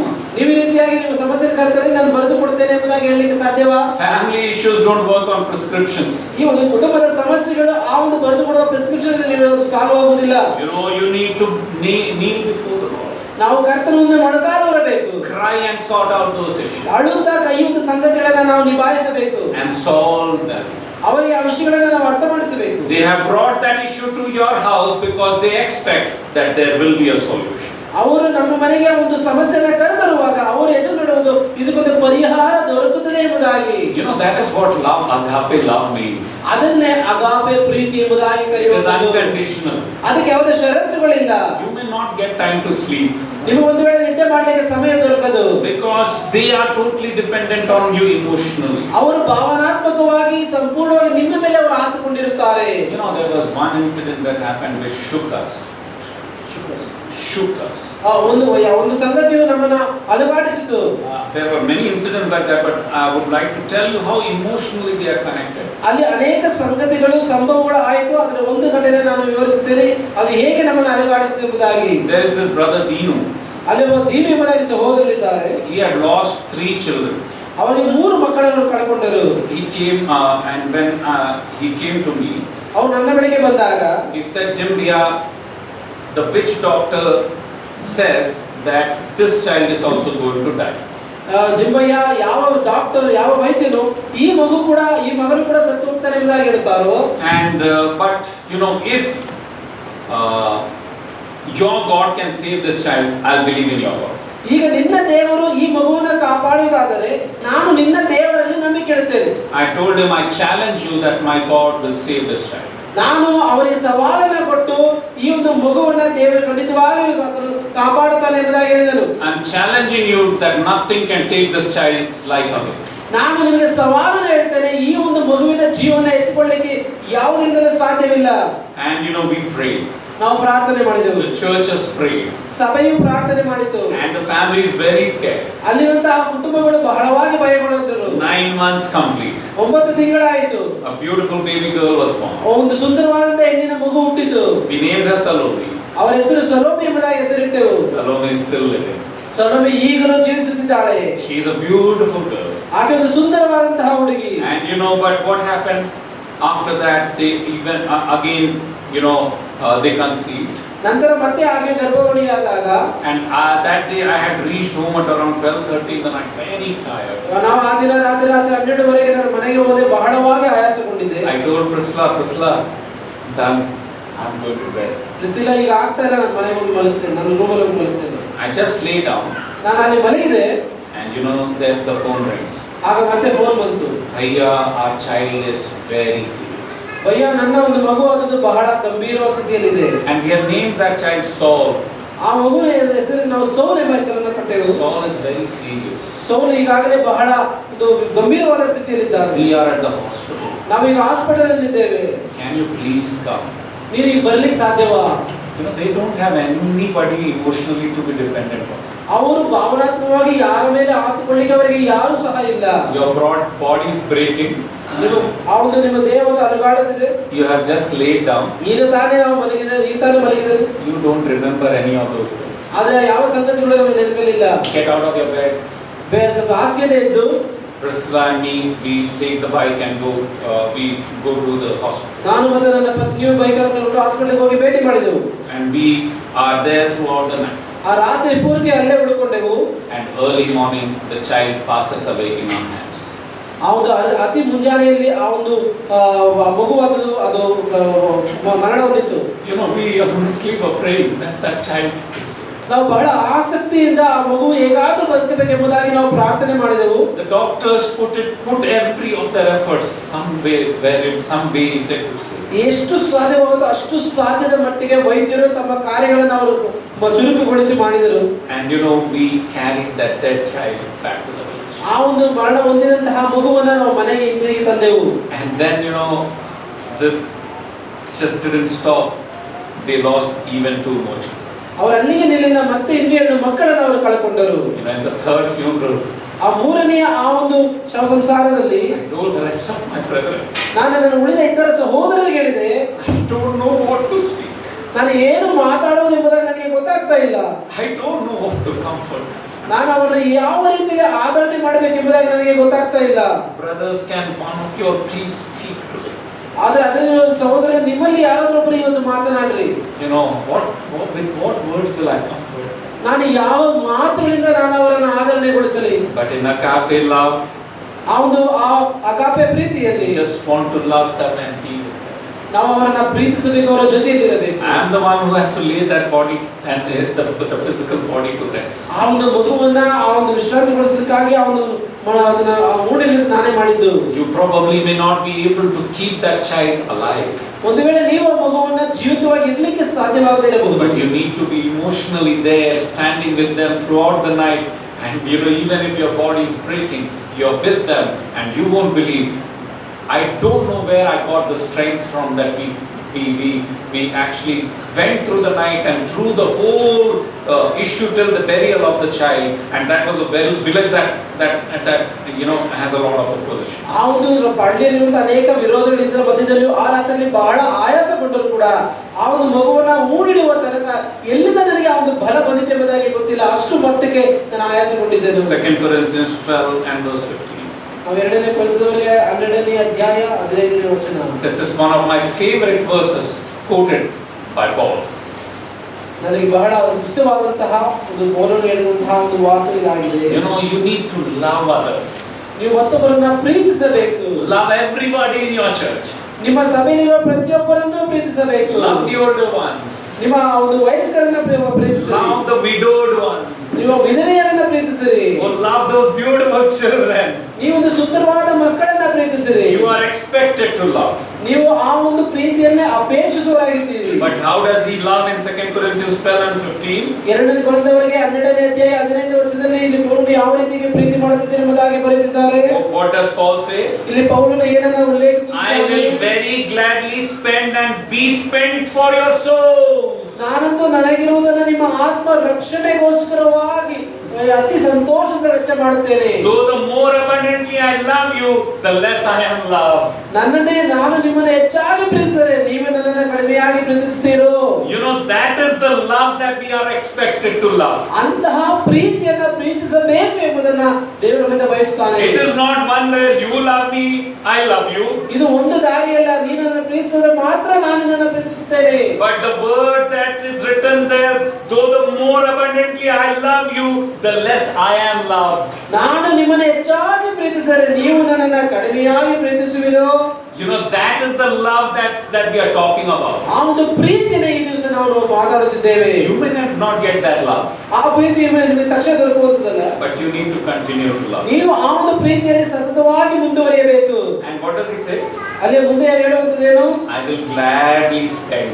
ಅತಿ ಸಂತೋಷದಿಂದ ವೆಚ್ಚ ಮಾಡುತ್ತೇನೆ. Spend is, ವೆಚ್ಚ ಮಾಡುವುದು. how do we spend? ನಾವು ಹೇಗೆ ವೆಚ್ಚ ಮಾಡುತ್ತೇವೆ? How do we spend? ನಾವು ಹೇಗೆ ವೆಚ್ಚ ಮಾಡುತ್ತೇವೆ? What do we spend? ನಾವು ಏನನ್ನ ವೆಚ್ಚ ಮಾಡುತ್ತೇವೆ? Money, right? ಹಣವನ್ನ. Yeah, finances, right? ಹಣಕಾಸನ್ನು ನಾವು ವೆಚ್ಚ ಮಾಡುತ್ತೇವೆ. Yes, that is what he's saying. ಅದನ್ನೇ ಇಲ್ಲಿ ಅವನು ಹೇಳುತ್ತಿದ್ದಾನೆ. I very gladly spend. ನಾನು ಅತಿ ಸಂತೋಷದಿಂದ ವೆಚ್ಚ ಮಾಡುತ್ತೇನೆ. Means I don't have it, ನನ್ನ ಬಳಿಗೆ ಏನು ಇಲ್ಲ, but what I have, ನನ್ನ ಬಳಿಗೆ ಏನು ಇರುತ್ತದೆಯೋ I will spend for you. ನಾನು ಅದು ನಿಮಗಾಗಿ ವೆಚ್ಚ ಮಾಡುತ್ತೇನೆ. Then how will you survive, brother? ಆದರೆ ನೀವು ಹೇಗೆ ಬದುಕಿ ಉಳಿತೀರಿ ಸಹೋದರನೇ? You know, agape doesn't think that. ಆದರೆ ಈ ಒಂದು ಅಗಾಪೆ ಅದರ ಕುರಿತಾಗಿ ಚಿಂತನೆ ಮಾಡುವುದಿಲ್ಲ. It doesn't consider that. ಆ ಒಂದು ವಿಷಯವನ್ನು ಪರಿಗಣಿಸುವುದಿಲ್ಲ. It believes in the widow's mite. ಅದು ವಿಧವೆಯರ ಕುರಿತ What? Widow's mite. ವಿಧವೆಯರ ಬಲ, ವಿಧವೆಯರ 2 ಕಾಸು. Yeah, you know, she put, what is it written over there? Sisters, tell me, what is it written? ಅಲ್ಲಿ ಬರೆದಿದ್ದಾರೆ, ಆ ವಿಧವೆ ಆಗಿದ 2 ಕಾಸಿನ ಕುರಿತಾಗಿ ಏನು ಬರೆದಿದೆ ನೋಡಿದ್ದೀರಾ? She put everything she had. ಅಲ್ಲಿ ಆಕೆ ತನಗಿರುವುದನ್ನೆಲ್ಲವನ್ನ ಹಾಕಿದಳು. She put everything she had. ಆಕೆಯ ಬಳಿ ಇದ್ದಂತ ಎಲ್ಲವನ್ನ ಆಕೆ ವೆಚ್ಚ ಮಾಡಿದಳು. You know, some people don't like the exposition of that word much. ಅನೇಕರು ಆ ಒಂದು ವಿಷಯಗಳನ್ನ ಹೆಚ್ಚಾಗಿ ಬಹಿರಂಗ ಪ್ರಸಂಗದಲ್ಲಿ ಹೇಳುವುದಿಲ್ಲ. There are many people who have tried to defend that she didn't put everything. ಆಕೆ ಕೆಲವರು ರೀತಿ ಹೇಳ್ತಾರೆ ಆಕೆ ಎಲ್ಲವನ್ನ ಹಾಕಲಿಲ್ಲ, But she had something. ಆಕೆ ಬಳಿ ಏನೋ ಸ್ವಲ್ಪ ಇತ್ತು. They are smarter than God and the Holy Spirit also. ಅವರು ಪವಿತ್ರಾತ್ಮನಿಂದ ದೇವರಿಗಿಂತ ಹೆಚ್ಚು ಒಂದು ಚತುರರಾಗಿ ಕಾಣಿಸಿಕೊಳ್ಳುತ್ತಾರೆ. She put everything. It's written. She put everything. ಅಲ್ಲಿ ಬರೆಯಲ್ಪಟ್ಟಿದೆ ಆಕೆ ಎಲ್ಲವನ್ನ ಹಾಕಿದಳು, ಅದು ಹಾಕಿದ ಎಲ್ಲವನ್ನ ಹಾಕಿದಳು. She is not worried about herself ಆಕೆ ತನ್ನ ಕುರಿತಾಗಿ ಯೋಚನೆ ಮಾಡಲಿಲ್ಲ. because she knows the God of the sparrows. ಆಕೆ ಈ ಗುಬ್ಬಿಗಳ ದೇವರನ್ನ ಬಲ್ಲವಳಾಗಿದ್ದಳು. She knows the one who takes care of them. ಅದರನ್ನ ಪರಾಮರಿಸುವ ದೇವರ ಕುರಿತಾಗಿ ಆಕೆ She knows the God of the lilies. ಆ ಒಂದು ಚಿಕ್ಕ ಒಂದು ಸಸಿಗಳ ಕುರಿತಾಗಿ ಬರೆದಂತಹ ಆ ಒಂದು ಅರಳ ಹೂಗಳ ಕುರಿತಾಗಿ ಬರೆದಂತಹ ಕರ್ತನ ಕುರಿತಾಗಿ ಆಕೆ ಗೊತ್ತಿತ್ತು. You know, sometimes it is we people who are so sophisticated don't understand that. ಆದರೆ ಕೆಲವು ಸಾರಿ ನಾವು ಈ ರೀತಿಯಾಗಿ ನಮಗೆ ಅತೃಪ್ತಿಯಿಂದ ನಾವು ಅದನ್ನು ಅರ್ಥ ಮಾಡಿಕೊಳ್ಳುವುದಿಲ್ಲ. You know, I will very gladly spend. ನಾನು ಬಹಳ ಅತಿ ಸಂತೋಷದಿಂದ ವೆಚ್ಚ ಮಾಡುತ್ತೇನೆ. Then he says, spend and be spent for your soul. ನಾನು ನಿಮ್ಮ ಆತ್ಮ ರಕ್ಷಣೆಗೋಸ್ಕರವಾಗಿ ವೆಚ್ಚ ಮಾಡುತ್ತೇನೆ. I will spend monetarily. ನಾನು ಹಣಕಾಸಿನ ವಿಷಯದಲ್ಲಿ ವೆಚ್ಚ ಮಾಡುತ್ತೇನೆ. I give away my body also. ನಾನು ನನ್ನ ದೇಹವನ್ನೇ ನಿನಗಾಗಿ ವೆಚ್ಚ ಮಾಡುತ್ತೇನೆ. Everything spent for you. ಎಲ್ಲವನ್ನ ನಿನಗಾಗಿ ವೆಚ್ಚ ಮಾಡುತ್ತೇನೆ. You know, you may not love me. ನೀವು ಒಂದು ವೇಳೆ ನನ್ನನ್ನು ಪ್ರೀತಿಸುವುದಿಲ್ಲ, You may love me less. ನೀವು ನನ್ನ ಕಡಿಮೆಯಾಗಿ ಪ್ರೀತಿಸಬಹುದು, But I can't do that. ಆದ್ರೆ ನಾನು ಆ ರೀತಿ ಮಾಡ್ಲಿಕ್ಕೆ ಆಗುವುದಿಲ್ಲ. Because I am not that. I have got the love of God and I will completely spend. ನಾನು ದೇವರ ಪ್ರೀತಿಯನ್ನು ಪಡೆದುಕೊಂಡಿದ್ದರಿಂದ ಅದನ್ನು ಸಂಪೂರ್ಣವಾಗಿ ವೆಚ್ಚ ಮಾಡುತ್ತೇನೆ. You know, one of the illnesses in our place ನಮ್ಮಲ್ಲಿರುವಂತಹ ನಮ್ಮ ಸ್ಥಳದಲ್ಲಿ is called sickle cell anemia. Sickle cell anaemia ಎಂಬ ಒಂದು, I don't know if you have even heard about it. Sickle cell anaemia ಎಂಬ ಒಂದು, Sickle cell anemia is a disease. Sickle cell anaemia ಎಂಬುದಾಗಿ ಒಂದು ರೋಗ, ಕಾಯಿಲೆ. Yeah, it is a disease ಅದು ಒಂದು ರೀತಿಯಾದ ಕಾಯಿಲೆ. in which your blood keeps, your shrinking, or it just keeps reducing in easier way. ನಿಮ್ಮ ದೇಹದಲ್ಲಿರುವಂತಹ ರಕ್ತ ಅಂಶಗಳನ್ನು ಅದು ಕಡಿಮೆಯಾಗುತ್ತಾ ಗೊಳಿಸುತ್ತದೆ. ರಕ್ತಹೀನತೆ. Yeah, that is what happens, and many of our sisters, while they are carrying, this affects them very much. ಅಲ್ಲಿರುವಂತಹ ಅನೇಕ ಸಹೋದರರಿಗೆ ಅವರು ಗರ್ಭವತಿಯಾಗಿರುವಾಗ ಈ ರೀತಿಯಾದ ಒಂದು ಕಾಯಿಲೆಗಳು ಬರುತ್ತದೆ. And you know what we've done? ನಾವೇನು ಮಾಡಿದೆವು ಗೊತ್ತಾ? We have decided that we donate blood. ನಾವು ಅದರಲ್ಲಿ ರಕ್ತದಾನ ಮಾಡಿದೆವು. All of us evangelists donate blood. ಅಲ್ಲಿರುವಂತಹ ಎಲ್ಲಾ ದೇವರ ಸೇವಕರು ಅವರ ರಕ್ತವನ್ನ ದಾನ ಮಾಡಿದೆವು. But we have ensured that now we stop donating blood to the other people, because when our people need it, we all are ready to give it. ನಾವು ಒಂದು ಇತರ ಜನರಿಗೆ ನಾವು ರಕ್ತದಾನ ಮಾಡೋದನ್ನು ನಿಲ್ಲಿಸಿ ನಮ್ಮ ಒಂದು ಅಗತ್ಯವಿರುವಂತಹ ಜನರಿಗೆ ನಮ್ಮ ಅಗತ್ಯವಿರುವ ಜನರಿಗೆ ಕೊಡುವುದಕ್ಕಾಗಿ ನಾವು ಅವರ ಒಂದು ಅಗತ್ಯಕ್ಕೆ ಕೊಡುವುದಕ್ಕಾಗಿ ನಾವು ಕಾದು ಕುಳಿತಿದ್ದೆವು. And one day one of our very old Appachan was brought to the hospital. ಒಂದು ಸಾರಿ ಒಬ್ಬ ವಯಸ್ಸಾದಂತಹ ಒಬ್ಬ ತಾತನನ್ನು ನಮ್ಮ ಹಾಸ್ಪಿಟಲ್ಗೆ ಕರ್ಕೊಂಡು ಬಂದರು. He was very serious. ಅವರು ಬಹಳ ಗಂಭೀರವಾದ ಸ್ಥಿತಿಯಲ್ಲಿದ್ದರು. And that evening I was supposed to be coming to Bangalore itself, I think, if I'm not wrong. ಆ ಒಂದು ಸಂಜೆ ನಾನು ಬೆಂಗಳೂರಿಗೆ ಬರಬೇಕೆಂಬುದಾಗಿದ್ದೆ. And what happened is there was they was looking for blood, and I was the guy who was nearest available. I ran to donate blood. ಅವರು ಒಂದು ರಕ್ತಕ್ಕಾಗಿ ಅವರು ಎದುರು ನೋಡ್ತಾ ಇದ್ರು. ನಾನು ಅವರಿಗೆ ಹತ್ತಿರದಲ್ಲಿದ್ದರಿಂದ ನಾನು ಓಡಿ ಅವರಿಗೆ ರಕ್ತವನ್ನು ಕೊಟ್ಟು ಬಂದೆ. And after I came back from Bangalore, ನಾನು ಬೆಂಗಳೂರಿಂದ ಬಂದ ನಂತರ he was discharged. ಅವರು ಅವನ ಆಸ್ಪತ್ರೆಯಿಂದ ಡಿಸ್ಚಾರ್ಜ್ ಆದರು. He came to my house. ಅವರು ನನ್ನ ಮನೆಗೆ ಬಂದರು. Because his village is another 50 kilometers from our house. ನಮ್ಮ ಮನೆಯಿಂದ ಅವರ ಮನೆಗೆ ಹಳ್ಳಿಗೆ ಒಂದು ಸರಿಸುಮಾರು 50 ಕಿಲೋಮೀಟರ್ಗಳ ತನಕ. You know what he came and told me? ಅವರು ಬಂದು ಹೇಳಿದ ವಿಷಯ ಏನು ಗೊತ್ತು? He said, "Son, your blood is running in my body." ಸಹೋದರನೇ, ನಿನ್ನ ಒಂದು ರಕ್ತವು ನನ್ನ ದೇಹದಲ್ಲಿ ಹರಿಯುತ್ತಾ ಇದೆ. And I was so broken. ನಾನು ಬಹಳ ಒಡೆದುವಂತ ಸ್ಥಿತಿಯಲ್ಲಿದ್ದೆ. My life, my home was destroyed. ನನ್ನ ಮನೆ, ನನ್ನ ಒಂದು ಸಂಗತಿಯಾದದ್ದು, ನನ್ನ ಪ್ರಾಣವಾದದ್ದು ಅದು ನಿಮಗಾಗಿ. Everything we have is because we love them. ನನ್ನ ಬಳಿ ಇರೋದು ಎಲ್ಲವೂ ಕೂಡ ಅದು ನಿಮ್ಮನ್ನ ಪ್ರೀತಿಸುವುದಕ್ಕಾಗಿ. We need to love each other, my dear brothers and sisters. ಸಹೋದರಿ ನಾವು ಪರಸ್ಪರ ಒಬ್ಬರನ್ನೊಬ್ಬರು ಪ್ರೀತಿಸಬೇಕು. Is our love growing? ನಮ್ಮ ಪ್ರೀತಿಯಾದದ್ದು ಅದು ಅಭಿವೃದ್ಧಿ ಹೊಂದುತ್ತಾ ಇದೆಯಾ? A loving church loves its believers. ಬೆಳೆಯುವಂತಹ ಸಭೆ ತನ್ನಲ್ಲಿರುವಂತಹ ವಿಶ್ವಾಸಿಗಳನ್ನ ಪ್ರೀತಿಸುತ್ತದೆ. And it is a growing church, ಆ ಒಂದು ಸಭೆಯಾದದ್ದು ಬೆಳೆಯುವಂತಹ ಸಭೆಯಾಗಿರಬೇಕು. And it is it's a growing church in love. ಸಭೆಯಾದದ್ದು ಬೆಳೆಯುವಂತದ್ದು, ಪ್ರೀತಿಯಲ್ಲಿ ಬೆಳೆಯುವಂತದ್ದು.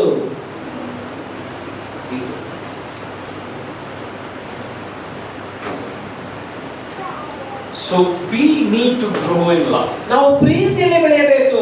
A growing church is a loving church. ಬೆಳೆಯುವಂತಹ ಸಭೆ ಅದು ಪ್ರೀತಿಯ ಸಭೆಯಾಗಿರಬೇಕು. It's growing in love towards each other. ಅದು ಪರಸ್ಪರ ಪ್ರೀತಿಸುವಂತದ್ದು. We should look to the need of the believers through the eyes of God.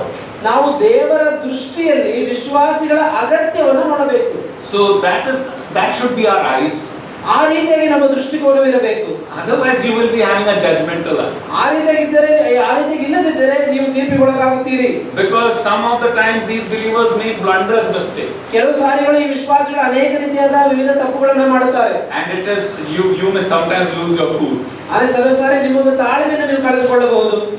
But we need to continue in that love. ಅದರ ಪ್ರೀತಿಯಲ್ಲಿ ನಾವು ನಿರತರಾಗಿ ನಿಲ್ಲಬೇಕು. We need to have the love like we would love a child born into our family. ನಾವು ಯಾವ ರೀತಿಯಾಗಿ ಪ್ರೀತಿಸಬೇಕೆಂದರೆ ಯಾವುದೋ ಒಂದು ಮಗು ನಮ್ಮ ಕುಟುಂಬದಲ್ಲಿ ಹುಟ್ಟಿದೆ ಎಂಬ ರೀತಿಯಲ್ಲಿ ನಾವು ಪ್ರೀತಿಸಬೇಕು. When a new believer comes, ಒಂದು ಹೊಸ ವಿಶ್ವಾಸಿ ಬರುವಾಗ, he is a believer who is born into the Lord's family, right? ಒಂದು ಕರ್ತನ ಕುಟುಂಬದಲ್ಲಿ ಒಂದು ಹೊಸದಾದ ವಿಶ್ವಾಸ ತಿರುಗಿ ಹುಟ್ಟಿದಾಗ, it may be whoever. ಅದು ಯಾರೇ ಆಗಲಿ, it is a new believer. ಅದೊಂದು ಹೊಸ ವಿಶ್ವಾಸಿಯಾಗಿರಬಹುದು. But for us it is a child born into the family of God. ನಮಗೆ ಅದು ದೇವರ ಕುಟುಂಬದಲ್ಲಿ ಒಂದು ಮಗು ಹುಟ್ಟಿದ ಹಾಗೆ. And because this child is born here, ಆ ಒಂದು ತಿರುಗಿ ಹುಟ್ಟಿದವರು ಇಲ್ಲಿ ಇರುವುದರಿಂದ, ಹೊಸ ವಿಶ್ವಾಸಿ ಇರುವುದರಿಂದ, we need to take care of them like our own. ಅವರನ್ನ ನಮ್ಮ ಮಗುವಿನ ಹಾಗೆ ನಾವು ಅವರನ್ನ ಆರೈಕೆ ಮಾಡಬೇಕು. When children are born into our family, ನಮ್ಮ ಮನೆಗಳಲ್ಲಿ ಮಕ್ಕಳು ಹುಟ್ಟಿದಾಗ aren't we very tender to them? ನಾವು ಅವರಿಗೆ ಬಹಳ ಮೃದುವಾಗಿ ಅವರನ್ನು ನೋಡಿಕೊಳ್ತೇವಲ್ಲವೇ? We are so kind to them. ಅವರಿಗೆ ಎಷ್ಟು ಆಗಿ ಕನಿಕರದಿಂದ ಅವರನ್ನು ನೋಡಿಕೊಳ್ತೇವೆ. We ensure that they are not left without attention. ಅವರನ್ನು ಯಾರು ಸಹ ಗಮನಿಸದೆ ಇರಬಾರದು ಎಂಬುದಕ್ಕಾಗಿ ಬಹಳ ಎಚ್ಚರ ವಹಿಸಿ ನೋಡುತ್ತೇವೆ. We ensure that that child is protected. ನಾವು ಆ ಒಂದು ಮಗುವಾದದ್ದು ಅದು ಸುರಕ್ಷಿತವಾಗಿದೆ ಎಂಬುದನ್ನು ಖಚಿತಪಡಿಸಿಕೊಳ್ಳುತ್ತೇವೆ. We ensure that all safety measures are taken for the good growth of that child. ಆ ಒಂದು ಮಗುವಿನ ಒಳ್ಳೆಯ ಬೆಳವಣಿಗೆಗಾಗಿ ಅನೇಕ ರೀತಿಯ ನಿರ್ಧಾರಗಳನ್ನು ತಗೊಂಡಿದ್ದೇವೆ ಎಂಬುದನ್ನು ಖಚಿತಪಡಿಸಿಕೊಳ್ಳುತ್ತೇವೆ. Every child who is a born again baptized believer in this church should have that responsibility to the other believers. ಈ ಸಭೆಯಲ್ಲಿರುವಂತಹ ಪ್ರತಿಯೊಂದು ತಿರುಗಿ ಹುಟ್ಟಿ ದೀಕ್ಷಾಸ್ನಾನ ಹೊಂದಿದಂತಹ ಪ್ರತಿಯೊಂದು ವಿಶ್ವಾಸಿಯು ಅದೇ ರೀತಿಯಾದಂತಹ ಒಂದು ಜವಾಬ್ದಾರಿಯನ್ನ ಮತ್ತೊಂದು ವಿಶ್ವಾಸ ಮೇಲೆ ಇಟ್ಟಿದ್ದಾರೆ. Very often ಆಗಾಗ in the cities I say this, please don't take it wrong. ನಾನು ಅಲ್ಲಿರುವಂತಹ ಒಂದು ಸ್ಥಳದ ಕುರಿತಾಗಿ ಹೇಳುವಾಗ ದಯವಿಟ್ಟು ತಪ್ಪಾಗಿ ಭಾವಿಸಬೇಡಿರಿ. Very often in the churches, in the cities, ಅಲ್ಲಿರುವಂತಹ ಪಟ್ಟಣಗಳಲ್ಲಿ ಅಲ್ಲಿರುವಂತಹ ಸಭೆಗಳು are composed more of refugees than residents. What is this? Refugees, Now I don't know how will we. Sharanarthi, is there a word like that? ನಿರಾಶರಾದರು.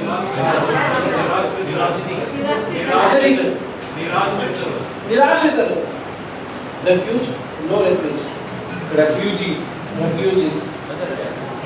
From Sri Lanka they are coming as refugees, no? Okay.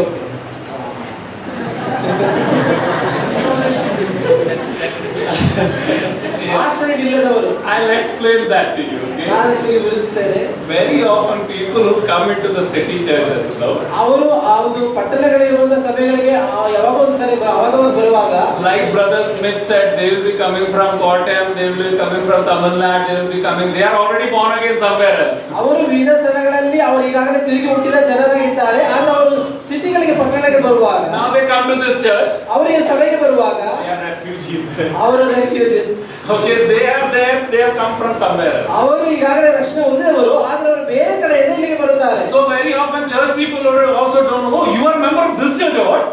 ಅನೇಕ ಸಂದರ್ಭಗಳಲ್ಲಿ ಅವರು ಸ್ವಂತ ಸಭೆಯಲ್ಲಿ ಹೇಳ್ತಾರೆ, ನೀವು ನಮ್ಮ ಸಭೆಯ ಸದಸ್ಯರ ಎಂಬುದಾಗಿ. Because he was not born again probably in your church. ಅವರು ಒಂದು ವೇಳೆ ನಿಮ್ಮ ಸಭೆಯಲ್ಲಿ ತಿರುಗಿ ಹುಟ್ಟದಿರಬಹುದು. And if he's born in your church, ಅವರು ಒಂದು ವೇಳೆ ನಿಮ್ಮ ಸಭೆಯಲ್ಲಿ ತಿರುಗಿ ಹುಟ್ಟಿದರೆ, he is the resident of your church. ಅವರು ಈ ಸಭೆಯ ನಿವಾಸಿಗಳಾಗಿದ್ದಾರೆ. Yeah, but very often because they are refugees, ಅವರು ಬೇರೆ ಇತರ ಕಡೆಯಿಂದ ಬಂದ ಕಾರಣದಿಂದ we don't care about them. ಅವರ ಕುರಿತಾಗಿ ನಾವು ಯಾವುದೇ ಕಾಳಜಿಯನ್ನು ವಹಿಸುವುದಿಲ್ಲ. I'm not saying that don't care for the refugees. ನೀವು ಇತರ ಸ್ಥಳದಿಂದ ಬರೋರ ಕುರಿತಾಗಿ ಅವರ ಕುರಿತು ಕಾಳಜಿ ವಹಿಸಬಾರದು ಅಂತ ಹೇಳ್ತಾ ಇಲ್ಲ. But it's important that you care for the born again that have been born again in your church. ಅದರ ಜೊತೆಯಲ್ಲಿ ನಿಮ್ಮ ಸಭೆಯಲ್ಲಿ ತಿರುಗಿ ಹುಟ್ಟಿದವರ ಕುರಿತಾಗಿ ನೀವು ಕಾಳಜಿ ವಹಿಸಬೇಕು. And open your homes ನಿಮ್ಮ ಮನೆಗಳನ್ನು ತೆರೆಯಿರಿ. to the ones that come from outside. ಹೊರಗಿನಿಂದ ಬಂದವರಿಗೆ ನಿಮ್ಮ ಮನೆಯನ್ನು ತೆರೆಯಿರಿ. When we went to Bombay, ನಾವು ಬಾಂಬೆಗೆ ಹೋದಾಗ our home was one home that always had guests. ನಮ್ಮ ಮನೆಯಾದದ್ದು ಯಾವಾಗಲೂ ಅತಿಥಿಗಳಿಂದ ನಿರಂತರವಾಗಿ ತುಂಬಿರುವಂತಹ ಮನೆಯಾಗಿತ್ತು. And even today when we built the house, we prayed, Lord, we need to have you send us your people at our home. ನಾವು ಮನೆಯನ್ನು ಕಟ್ಟಿದಾಗ ಕೂಡ ನಮ್ಮ ಪ್ರಾರ್ಥನೆ ಇಷ್ಟೇ, ಕರ್ತನೇ ಜನರನ್ನು ನಮ್ಮ ಮನೆಗಳಿಗೆ ಕಳಿಸು. And only this week there are no guests at home because I am not at home. ಈ ಒಂದು ವಾರದಲ್ಲಿ ಮಾತ್ರವೇ ಯಾವುದೇ ರೀತಿಯಾದಂತಹ ಅತಿಥಿಗಳು ನಮ್ಮನೆಗೆ ಬರಲಿಲ್ಲ, ಕಾರಣ ನಾನು ಮನೆಯಲ್ಲಿ ಇಲ್ಲ. And I thank God that my wife bears with me. ಇದರ ಜೊತೆಲಿ ನನ್ನ ಪತ್ನಿ ಕೂಡ ಸಹಕರಿಸುತ್ತಾರೆ ಎಂಬುದಾಗಿ ನಂಬುತ್ತೇನೆ. If she was not sailing on that same boat, I would have ended up into trouble. ಆಕೆ ನನ್ನ ದೋಣಿಯಲ್ಲಿ ಇತರ ಸದಸ್ಯರಾಗಿ ಪ್ರಯಾಣ ಮಾಡದಿದ್ದರೆ ನಾನು ಸಹ ಇದೊಂದು ನಾಶಲೋಗಿ ಮುಗಿತಿತ್ತು. What would so when we went to Bombay, ನಾವು ಬಾಂಬೆಗೆ ಹೋದಾಗ what happened is people took us into their homes. ಅವರ ಮನೆಗಳಿಗೆ ನಮ್ಮನ್ನು ಕರೆಕೊಂಡು ಹೋದರು. Even today I am indebted to the food that every person in every home gave me, and it is very fresh in my mind. ಅವರ ಮನೆಗಳಲ್ಲಿ ನಮಗೆ ಕೊಟ್ಟಂತಹ ಆ ಒಂದು ಆಹಾರದ ಸಂಗತಿಗಳನ್ನು, ಅವರ ಅತಿ ಸತ್ಕಾರಗಳು ಈಗಲೂ ಸಹ ನೈಜವಾದ ಸ್ಥಿತಿಯಲ್ಲಿ ನನ್ನ ಮನಸ್ಸಿನಲ್ಲಿ ಈಗಲೂ ಉಳಿದಿದೆ. Apollos was preaching a wrong thing. ಅಪೊಲ್ಲೋಸನು ಒಂದು ತಪ್ಪಾದ ಸಂಗತಿಯನ್ನು ಹೇಳುವಾಗ he had to be corrected. ಅವನಿಗೆ ಸರಿಪಡಿಸಬೇಕಾಗಿತ್ತು. So who called him home? ಅವರನ್ನು ಮನೆಗೆ ಕರೆತಂದವರು ಯಾರು? Who called him home? ಅವನ ಮನೆಗೆ ಕರೆತಂದ ಯಾರು? Aquila and Priscilla called him. Aquila ಮತ್ತು ಪ್ರಿಸ್ಕಿಲ ಅವರ ಮನೆಗೆ ಕರೆತಂದರು. Probably Priscilla would have cooked a good elaborate meal for him. ಒಂದು ವೇಳೆ ಪ್ರಿಸ್ಕಿಲ ಆ ದಿವಸ ಒಂದು ಒಳ್ಳೆಯ ಸುಂದರವಾದ ಆಹಾರವನ್ನು ಅವರಿಗೆ ಸಿದ್ಧಪಡಿಸಿರಬಹುದು. They sat around the table. ಅವರ ಮೇಜಿನಲ್ಲಿ ಸುತ್ತಲೂ ಕುಳಿತುಕೊಂಡು They discussed the thing. ಅವರ ವಿಷಯಗಳನ್ನ ವಿಚಾರಿಸಿ They corrected his course. ಆ ಒಂದು ಅಪೋಲೋಸನ ಒಂದು ದಾರಿಯನ್ನು ಸರಿಪಡಿಸಿದರು. You know, there are young people that are around you, my dear brother. ಈಗ ನಮ್ಮ ಸುತ್ತಮುತ್ತಲು ಯವನಸ್ಥರು ಇರುವಾಗ Do you call them? ನೀವು ಅವರನ್ನು ನಿಮ್ಮ ಮನೆಗೆ ಕರೆಯುತ್ತೀರೋ? Oh brother, my home is very small. ಸಹೋದರ, ನಮ್ಮ ಮನೆಯದು ಬಹಳ ಚಿಕ್ಕದು. You know, in Hindi we say, ಹಿಂದಿಯಲ್ಲಿ ಈ ರೀತಿ ಹೇಳುತ್ತೇವೆ, अरे घर में जगह नहीं होगा तो भी कोई बात नहीं, दिल में जगह होना चाहिए. ಮನೆಯಲ್ಲಿ ನಿಮಗೆ ಸ್ಥಳವಿಲ್ಲದಿದ್ದರೂ ಪರವಾಗಿಲ್ಲ, ಆದ್ರೆ ಹೃದಯದಲ್ಲಿ ನಿಮಗೆ ಸ್ಥಳವಿರಬೇಕು. It doesn't matter if your house is big, but your heart should be big enough. ನಿಮ್ಮ ಮನೆಯು ಅದು ದೊಡ್ಡದಾಗಿದೆಯೋ ಇಲ್ಲವೋ ಅದು ವಿಷಯವಲ್ಲ, ಆದ್ರೆ ನಿಮ್ಮ ಹೃದಯವು ದೊಡ್ಡದಾಗಿದೆಯೋ. And the love is the matter of the heart. ಅವರ ಪ್ರೀತಿಯೇ ಅದು ನಮ್ಮ ಹೃದಯಕ್ಕೆ ಸಂಬಂಧಪಟ್ಟದ್ದು. And you know, you will be able to take care of these young people because you love them. ನೀವು ಅವರನ್ನ ಪ್ರೀತಿಸುವುದರಿಂದ ಇಲ್ಲಿರುವ ಯವನಸ್ಥರನ್ನು ನೀವು ಆರೈಕೆ ಮಾಡಬಹುದು. You know, when they come, ಅವರು ಬರುವಾಗ you don't know how broken they are probably. ಒಂದು ವೇಳೆ ಅವರು ಯಾವ ರೀತಿಯಾಗಿ ಮನನೊಂದು ಬಂದಿರಬಹುದು ಎಂಬುದಾಗಿ ನಿಮಗೆ ಗೊತ್ತಿಲ್ಲದಿರಬಹುದು. You know, you don't know how they are missing their parents and their mom and dad. ಅವರು ಇತರ ಸಲ ಬಂದಿರುವಾಗ ಒಂದು ವೇಳೆ ಅವರ ಪೋಷಕರನ್ನ ಅವರು ಯಾವ ರೀತಿಯಾಗಿ ಅವರು ಮಿಸ್ ಮಾಡಬಹುದು ಎಂಬುದಾಗಿ ನಿಮಗೆ When you ಗೊತ್ತಿರಬಹುದು. feed them with your love, ನಿಮ್ಮ ಪ್ರೀತಿಯಲ್ಲಿ ಅವರಿಗೆ ನೀವು ಅವರಿಗೆ ಸಹಕರಿಸಿದಾಗ, when you feed them with their tenderness, ನೀವು ಒಂದು ಪ್ರೀತಿಯಲ್ಲಿ ಅವರಿಗೆ ನೀವು ಸಹಕರಿಸಿದಾಗ, you know, they may have the tears swelling in their eyes, ಒಂದು ವೇಳೆ ಅವರ ಕಣ್ಣುಗಳಲ್ಲಿ ನೀರು ಬರಬಹುದು. remembering and thanking God for that. ಅದು ಅವರು ದೇವರನ್ನ ನೆನೆಸಿ ಕರ್ತನಿಗೆ ಸ್ತೋತ್ರವನ್ನು ಅವರು And may ಸಲ್ಲಿಸಬಹುದು. even open their hearts ಅವರು ಒಂದು ವೇಳೆ ತಮ್ಮ ಹೃದಯಗಳನ್ನು ತೆರೆಯಬಹುದು. and tell all the difficulties that probably they are going ಅವರು ಹಾದು ಹೋಗುತ್ತಿರುವಂತಹ ಯಾವುದಾದ್ರು ಕಷ್ಟಗಳನ್ನು ಸಹ ಅವರು ನಿಮ್ಮ ಬಳಿ ಹಂಚಿಕೊಳ್ಳಬಹುದು. through. And thus you will be able to win that child back to the Lord. ಆ ವ್ಯಕ್ತಿಯನ್ನ ಕರ್ತನಿಗಾಗಿ ನೀವು ಗೆಲ್ಲಲಿಕ್ಕೆ ಸಾಧ್ಯವಾಗುತ್ತದೆ. Oh, but you know, is it practical? ಆದರೆ ಇದು ಪ್ರಾಯೋಗಿಕವಾಗಿದೆಯೋ? You have to make it practical, my dear brothers. ನೀವು ನಿಜವಾಗಿಯೂ ಅದನ್ನ ಪ್ರಾಯೋಗಿಕವಾಗಿ ಮಾಡಿಕೊಳ್ಳಬೇಕು ಸಹೋದರ ಸಹೋದರಿಯರು. You have to make it practical. ನೀವು ಅದನ್ನ ಪ್ರಾಯೋಗಿಕವಾಗಿ ಅಭ್ಯಾಸಿಸಬೇಕು. We don't have time, you know. ನಮಗೆ ಸಮಯವಿಲ್ಲ. But I tell you, better make time. ನೀವು ಸಮಯವನ್ನ ಮಾಡಿಕೊಳ್ಳಿರಿ. You will never find time. ನಿಮಗೆ ಎಂದಿಗೂ ಸಮಯ ದೊರಕುವುದಿಲ್ಲ. But you better make time. ಆದ್ರೆ ನೀವು ಸಮಯವನ್ನ ಮಾಡಿಕೊಳ್ಳಿರಿ. And ensure that your love is guileless, pure. ಆದ್ರೆ ನಿಮ್ಮ ಪ್ರೀತಿ ಅದು ನಿಷ್ಕಪಟವಾಗಿ ಇದೆ ಎಂಬುದನ್ನ ನೀವು A ಖಚಿತಪಡಿಸಿಕೊಳ್ಳಿ. growing church will be a loving church, growing in love towards each other. ಬೆಳೆಯುವಂತಹ ಸಭೆಯಾದದ್ದು ಅದು ಪ್ರೀತಿಯಿಂದ ಬೆಳೆಯುವಂತಹ ಸಭೆಯಾಗಿರಬೇಕು. ಆ ಪ್ರೀತಿಯು ಪರಸ್ಪರ ಪ್ರೀತಿಯಿಂದ ತುಂಬಿರಬೇಕು. But at the same time, ಅದೇ ಸಮಯದಲ್ಲಿ you know, a growing church that loves others ಅವನು ಬೆಳೆಯುವಂತಹ ಸಭೆಯು ಪರಸ್ಪರ ಪ್ರೀತಿಸುವಾಗ puts away everything that hinders in this love also. ಅದಕ್ಕೆ ತಡೆಯಾಗಿರುವ ಎಲ್ಲಾ ಸಂಗತಿಗಳನ್ನ ನಾವು ತೆಗೆದು ಹಾಕಬೇಕು. As we go further, ನಾವು ಮುಂದೆ ದಾಟಿ ಹೋಗುವಾಗ in chapter 2, ಎರಡನೇ ಅಧ್ಯಾಯದಲ್ಲಿ we see the vices that God wants us to lay aside. ಅಲ್ಲಿ ಅವನು ಜ್ಞಾನಿಗಳನ್ನ ಪಕ್ಕಕ್ಕೆ ಹಾಕುವುದನ್ನು ನಾವು ಓದುತ್ತೇವೆ. And those are things that are related to a relationship with people. ಅದು ಜನರ ಮಧ್ಯದಲ್ಲಿರುವ ಸಂಬಂಧದ ಕುರಿತಾಗಿ ಅಲ್ಲಿ ನಾವು ಓದುತ್ತೇವೆ. You know, that is what he is highlighting, Peter is highlighting in chapter 2. ಅದನ್ನೇ ಎರಡನೇ ಅಧ್ಯಾಯದಲ್ಲಿ ಪೇತ್ರನು ಉಲ್ಲೇಖಿಸುತ್ತಿದ್ದಾನೆ. We will read that chapter 2 verse 1. ಅದನ್ನ ಎರಡನೇ ಅಧ್ಯಾಯ 1ನೇ ವಚನದಲ್ಲಿ ನಾವು ಓದುತ್ತೇವೆ. And I think we will conclude with that thought for today. ಆ ಒಂದು ವಿಷಯದೊಂದಿಗೆ ನಾವು ಧ್ಯಾನಿಸಿ ಇವತ್ತು ಬೇರೆ ಭಾಗವನ್ನು ಮುಗಿಸೋಣ. These are things that can come between your love. ನಿಮ್ಮ ಒಂದು ಪ್ರೀತಿಯಲ್ಲಿ ಅಡ್ಡವಾಗಿ ತಡೆಯಾಗಿ ಬರುವಂತದ್ದು ಈ ಸಂಗತಿಗಳು. It can, you know, break your relationship. ಅದು ನಿಮ್ಮ ಒಂದು ಸಂಬಂಧವನ್ನ ಅದು ಹಾಳು ಮಾಡಬಹುದು. So these are the things that need to be put away. ಈ ಒಂದು ಸಂಗತಿಗಳನ್ನ ನಿಮ್ಮಿಂದ ಅದು ತೆಗೆದು ಹಾಕಲ್ಪಡಬೇಕು. So we read chapter 2 and verse 1. ನೀವು ಅದನ್ನ ಮೊದಲನೇ ಪೇತ್ರ 2:1 ನಾವು ಓದುತ್ತೇವೆ. ಆದ ಕಾರಣ ಎಲ್ಲಾ ಕೆಟ್ಟತನವನ್ನು, ಎಲ್ಲಾ ವಂಚನೆಯನ್ನು, ಕಪಟವನ್ನು, ಹೊಟ್ಟೆ ಕಿಚ್ಚನ್ನು, ಎಲ್ಲಾ ತರಹದ